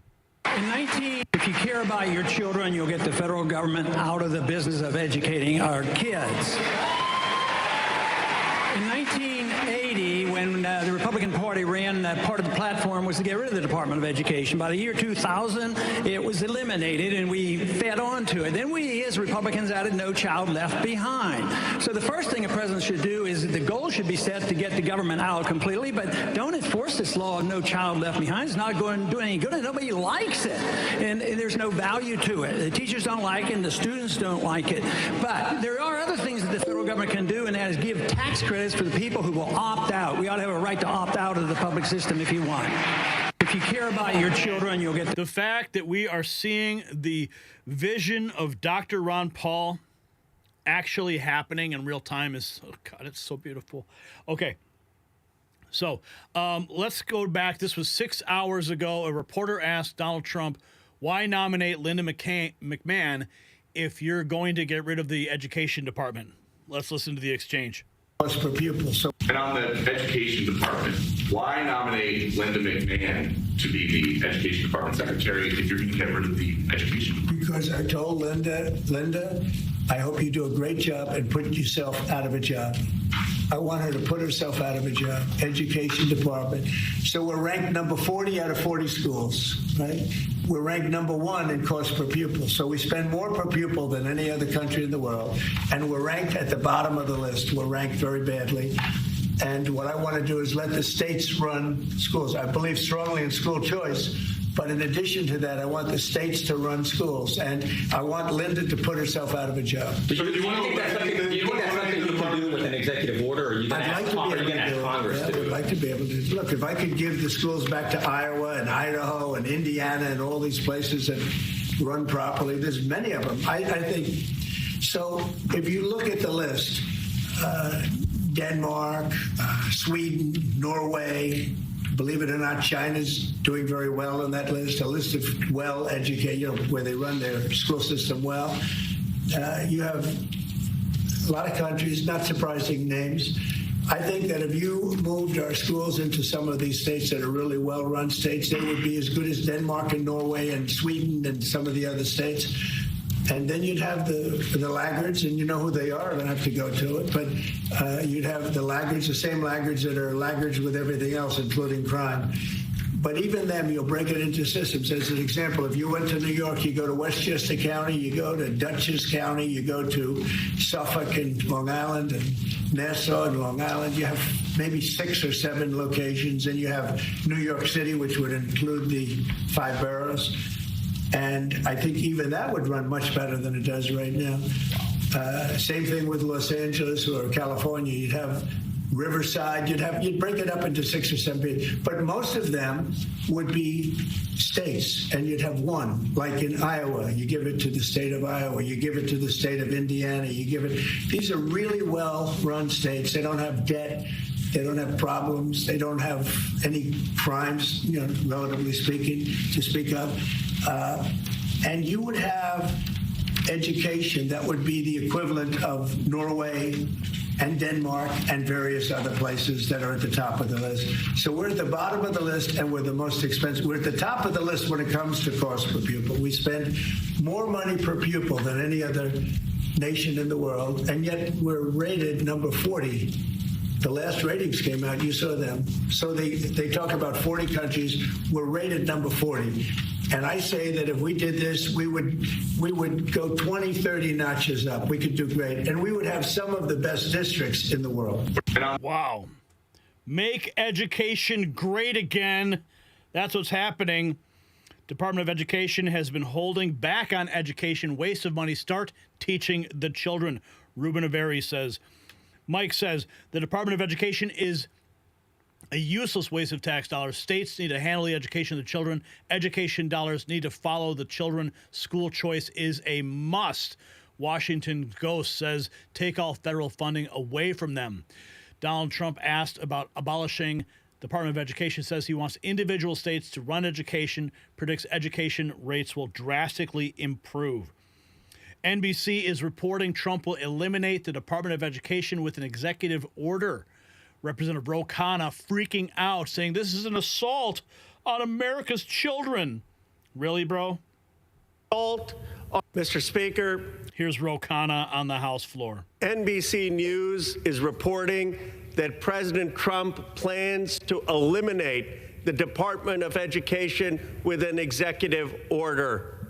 This is an assault on every young American who went to public school like me. This is an assault on every American family who has someone who is disabled and needs the IDEA program to provide education. This is an assault on every neighborhood in America that has a public school that gets Title I funding. This is an assault on every child who gets school lunches in America. This is an assault on our public teachers across this country. This is an assault on every American who has gotten any federal financial aid to go to vocational school or to go to public college or to get an education like I did. Oh, yeah, I can tell you got a public education. The sky is falling. The sky is falling. Yeah, enough of you, buddy. Okay. There is a rate proposed community note on this. Says the Department of Education was established by Congress. It cannot be legally eliminated by an executive order alone. Such action will require congressional legislation. Well, let's get that legislation started, baby. Let's go. Okay, what else have we got? Donald Trump preparing to sign an executive order could abolish the Department of Education, according to CNN. So we'll see what happens with respect to executive authority on that. Here we have Angela Morabito talking with Mike Emanuel on Fox, discussing big changes ahead at the Department of Education. Let's listen. Take action. What's your reaction to the initial actions taken by President Trump? Well, I'm very optimistic that President Trump is going to cement his legacy as the school choice president in this second term. School choice has been on the march across the country for a very long time, but we're seeing him take actions now that accomplish two main things. First, they restore sanity to the classroom. They say we have two genders and one American flag. We're going to get this woke nonsense out of the way. And second, he's also made a pledge to homeschool families that he is going to help open up the use of $529 for homeschool programs. And this may sound small, but it actually has a gigantic impact when you think about the rise of homeschooling that has hit since COVID. So I think we're at the dawn of a new day in education. And if this is week one, I can't wait to see what's next. No surprise, a major teachers union is opposing some of President Trump's education policies. Randy Weingarten from the American Federation of Teachers saying, quote, it gives out the money that goes to kids with disabilities and the money that goes to kids who are poor, monies that were started in the 1960s by Lyndon B. Johnson, and monies that disproportionately go to kids in red states.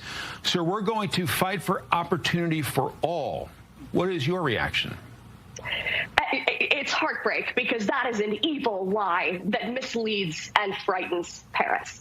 The teacher unions know that their business model is over the second parents have a way out of failing schools. So this is what they do. They just lie. Studies have shown the exact opposite of what Randy Weingarten is saying. They've shown time and again that the students who benefit the most from school choice programs are the students who are struggling the most under the current system.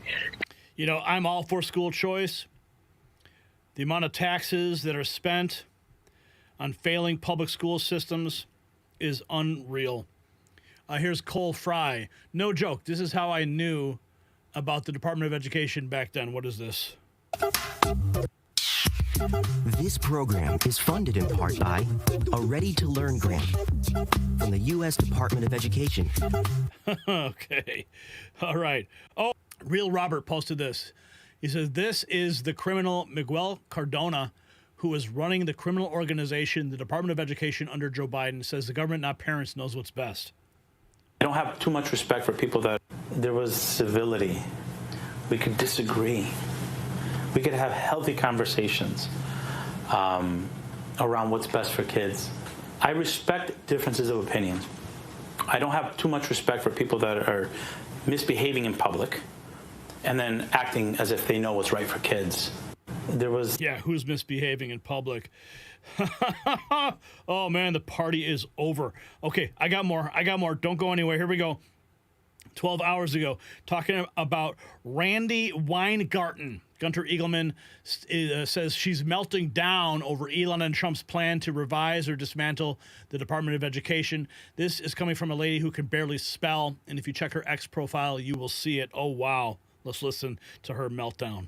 Elon Musk, and do you think, with what you listed out, with these big functions being written into statute, meaning that it would take an act of Congress to change things about, do you think this is, are you saying you think this is more scare tactic and threat, or do you think that this effort that's being led by Elon Musk and DOGE will actually impact the Department of Education? It will totally impact the Department of Education, but more than the Department of Education, it will impact individuals. Think about, both in terms of Treasury and in terms of education, the amount of personal, private, financial information that that department has, just like Treasury has all the information of Social Security, all the information of taxes. In the Department of Education, it has so much personal information for people. So the question is, why is an unelected person who is taking this information, private information, from people who have trusted the Department of Education to give them their financial information? That, to me, is the scariest thing. Nobody elected Donald Trump or Elon Musk to take their private information. Actually, I believe we did elect Donald Trump to do just that. So, again, she's not being truthful here. Schools have become nothing more than indoctrination camps where activists have replaced teachers. Yep. Here you have some of those visuals. Remember some of these things? Yep. Ugh, that's all over with. Okay, we're going to get to this clip from Weingarten in just a second. But here is Donald Trump. I believe this was back when he was campaigning. Okay, so it shouldn't come as a surprise. He put it out there for everybody. Education. And one other thing I'll be doing very early in the administration is closing up the Department of Education in Washington, D.C., and sending all education and education work and needs back to the states. We want them to run the education of our children because they'll do a much better job of it. You can't do worse. We spend more money per pupil by 3 times than any other nation, and yet we're absolutely at the bottom. We're one of the worst. You see, so there's President Trump right there on the campaign trail, and she says this. Functions being much personal information for people. So the question is, why is an unelected person who is taking this information, private information, from people who have trusted the Department of Education to give them their financial information? That, to me, is the scariest thing. Nobody elected Donald Trump or Elon Musk to take their private information. Yeah, we did elect him to do just that. The Department of Education has been an abysmal failure since its inception. Time for something new. Dr. Etiquette, out of 53 public schools in Illinois, not one student is proficient in math. This is Liz Wheeler. We hope to achieve not one single student in 53 different Illinois public schools can do math at grade level. Let me repeat, not a single student in 53 different schools in Illinois can do math at grade level. Do not, under any circumstance, send your child to a public school. I know, it sounds radical, but what do we hope to achieve when we send our kids to public school? Academic failure? Stunted social skills? A dangerous environment where they might encounter shooters, transgender individuals in girls' spaces and sports, Marxist indoctrination? I would not wish my worst enemy's child to go to our modern public schools. Yep. They are indoctrination centers. Here's more. Randi Weingarten accusing Trump of taking teachers' salaries and giving them to billionaires. by cutting the Department of this. I can't believe she's really saying this. Oh my goodness! Oh my goodness! This is could be improved. Where's the money going? Who's taking it? Are they trying to take that money that kids get? Oh my goodness! She's like, look at her face, man. She looks like she's just having an absolute meltdown. She's crying. She knows the end is near, and she can see it. Oh. Where's the money going? Who's taking it? Are they trying to take that money that kids get for tax cuts for billionaires? What's going on? Yeah. That's why we have to see what they're doing. It is illegal to take that money out of children's mouths and give it to billionaires. Now, are there areas you think that could be improved or streamlined? Oh, my God. My members, remember, Al Shanker actually didn't want a Department of Education. He wanted it to stay, one of my predecessors, he wanted to stay within Health and Human Services, HEW, because he thought it was more important to have the whole child focused on. So, of course, there are ways to fix the bureaucracy. Of course, there are ways to make things better. I mean, Elizabeth Warren just found millions of dollars of savings that could happen if people work together. But my point is this, and you just said it. States and localities run education. That's where 90% of the funding for education goes. They already run it. They should run it. The federal government should not run it. But if we want to try and make things better, like having different kinds of pathways for kids into... Okay, enough. Okay, here's more from Donald Trump. This is posted by John Lefevre. The Department of Education budget for fiscal year 2025 is $82.4 billion. And I will shut down the federal Department of Education, and we will move everything back to the states where it belongs and where they can individualize education and do it with the love for their children. Yeah, baby. So nobody should be surprised here. Corey DeAngelis, here's how the primary elections went for the Republicans who voted against school choice in Texas. 2 of the 7 returning already signed a pledge to pass universal school choice. School choice wins in Texas. Here's Senator John Kennedy, 19 hours ago, talking about... oh, I love Senator John Kennedy. Well, let's just listen. It's going to be to my friends who are upset, I would say with respect, call somebody who cares. They better get used to this. It's USAID today. It's going to be Department of Education tomorrow. And it certainly is. That was published 19 hours ago. Oh, man. Okay, I think we got one more clip here from Randy Weingarten. Oh, President Trump just signed an order to abolish the Department of Education. If you thought the Randy Weingarten meltdowns were epic, imagine what they're going to be like now. Oh, boy. What is... Oh, no.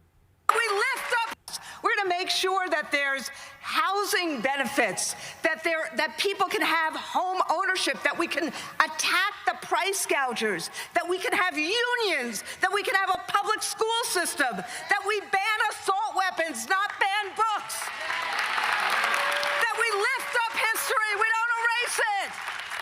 That's who Alyssa Slotkin is. That's who Kamala Harris is. They want to solve problems. They want to lift things up. Stop history. We don't erase it. No, but we're going to erase you, Randy. We are going to erase you. The party is officially over, and Ron Paul spoke about it years and years ago, and it's all happening now, my friends. God bless America. God bless Ron Paul. God bless Donald Trump. And God bless you. So, ladies and gentlemen, since the Department of Education's creation in 1979, we spent trillions of dollars to achieve worse results. While Randy Weingarten collects her $500,000 salary, American students fall further behind the rest of the world. But here's what's really happening. President Trump isn't just cutting the department. He's returning education control to states and communities where it belongs. The teachers' unions can scream all they want, but the numbers don't lie. So here's what I need you to answer in our comment section. If the Department of Education has overseen America's plunge from first to 34th in global rankings while paying bureaucrats six-figure salaries, why should it continue to exist? I can't wait to read your comments. And join the education revolution with our exclusive Mag Avengers gear at shop.nextnewsnetwork.com. It is linked down below. Woo! Baby, come on. Give me more. Give me more. Give me more. Oh, my goodness. Okay, where are we? KK dropping $20. I just saw that come through about 24 minutes ago.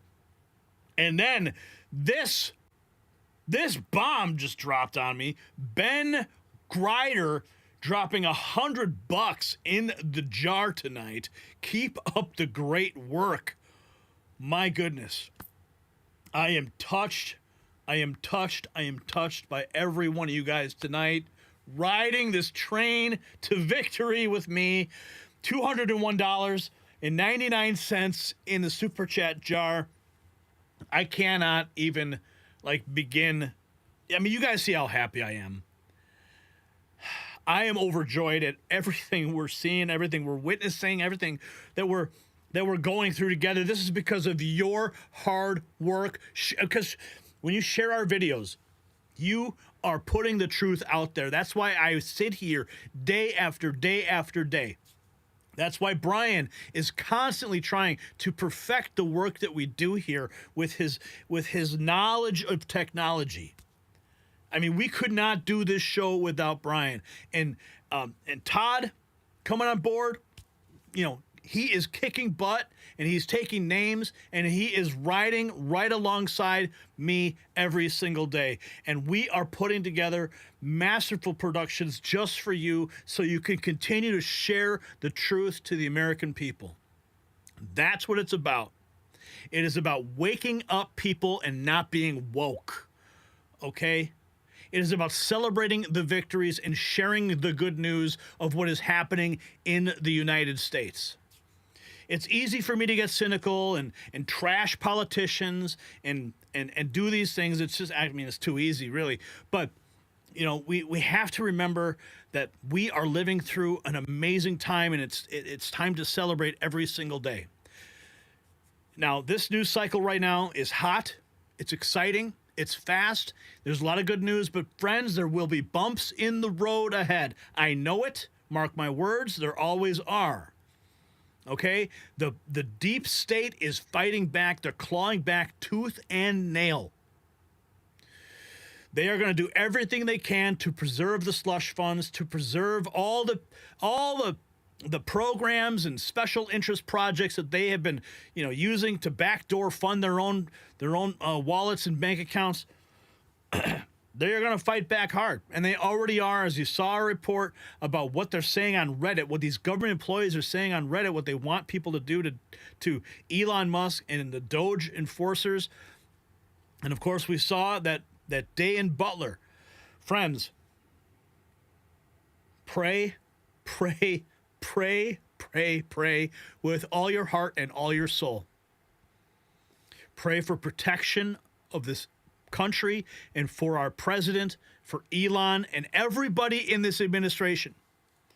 This is the moment in history, the glorious moment in American history we will look back on with so much pride that we were a part of it. We were on the right side of history. You're on the right side of history.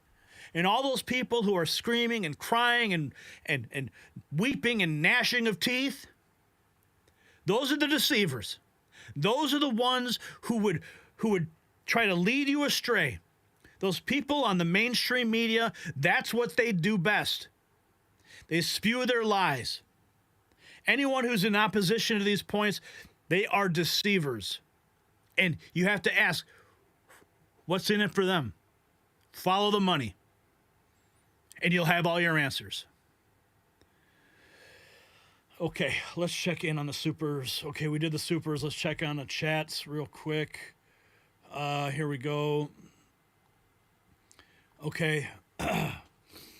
With the Lord's help, we can get her done, Brian. Randy and Chuck need to hook up, says Papa Renegade. Many of us on the left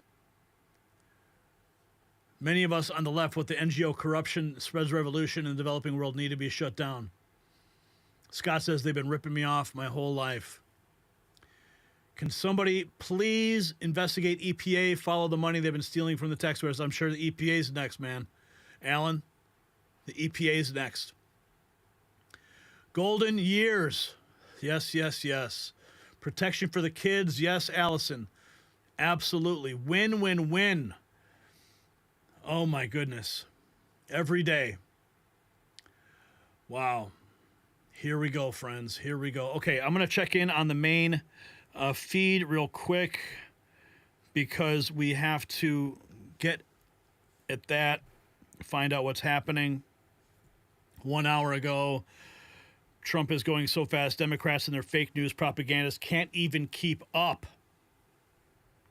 America should not be involved in Gaza. Yankee says it will be the MAGA strip. It will be American, my goodness. Trump is moving too fast for print media. By the time newspapers hit the stands with tariff outrage stories, the tariffs were already gone. Now he's even outpacing cable TV. The only place to keep up with real news in real time is on X. That's why we go to X every day to bring you the real, fast, up-to-date news. Marina Medvin. You didn't think this day could get any better. President-elect's nominee for Secretary of Defense suggested a temple could be reestablished on the Temple Mount in a resurfaced speech he gave in 2018. Holy cow, are we really living through this right now? The third temple? Holy cow. Holy cow. Heggs has said there's no reason why the miracle of the reestablishment of the temple on the Temple Mount is not possible. Heggs has said that? Holy cow. And we had the whole red heifer thing. Holy cow. Oh, man, pray harder, man. Pray harder. Holy cow, these are the end times, my friends. We're living in it right now. Oh. Let's see. Michael Knowles. Let's see here. Do the Democrats realize how stupid they look right now? Data Republican, small r, while debugging. I found it interesting. UEI, not USAID, but HHS, including FEMA, heavily tied to refugee programs. No wonder we ran out of money for Helene victims. Holy cow. South Dakota teacher arrested for threatening to unalive Governor Larry Roden and DHS Secretary Kristi Noem. He reportedly said he's angry at what's going on in the world right now. He's probably watching MSNBC and Rachel Maddow and Joy Reid. Joe Biden pardoned his entire family. A reminder from Cat Turd. The mainstream media barely even mentioned it. Wow. General Bacon has the undying love of the press because he relentlessly undermines Trump, giving journalists a nighttime tour of the Capitol. You commit serious crimes, this could be your new home. This looks like, is this Guantanamo? Walk into. Suddenly, you're hit with the intense gaze of dozens locked. That's not Guantanamo. That's a Venezuelan prison, I believe. Insurrection Barbie. So far, Operation Crush the Deep State is going rather well, wouldn't you say? Yes. It certainly is. Oh, wow. Okay, folks. That is a wrap tonight. That is a wrap. Thank you so much for joining. I'm not going to be here tomorrow. I'm quite sure of it because of my dental appointment and the drugs they're going to put me on because I hate going to the dentist. But should have some shiny new choppers come Thursday. So, ladies and gentlemen, what we've witnessed tonight isn't just news. It's history in the making. On this 16th day of Donald Trump's return to the White House, we've seen the kind of sweeping changes the establishment feared most. Let's recap what we've uncovered. President Trump's executive orders are not just reshaping government, they're dismantling the deep state piece by piece. The federal workers' declaration of war against his administration tells you everything you need to know about who's really been running our country. In just 48 hours, Trump's tariff strategy forced Mexico to deploy 10,000 troops to our border. That's right, the same border that Joe Biden claimed couldn't be secured is now seeing a 93% drop in crossings. While protesters wave Mexican flags in Los Angeles and Dallas, real Americans are watching their communities become safer by the day. And then there's a historic partnership between Trump and Elon Musk. The Department of Government Efficiency, DOGE, already saved taxpayers over $1 billion by cutting wasteful DEI contracts.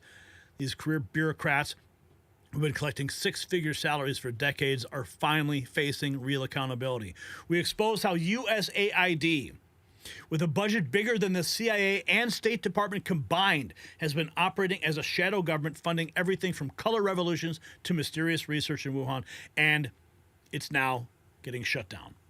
The same politicians screaming outside USAID headquarters, they're the ones who've been profiting from its corrupt operation for years.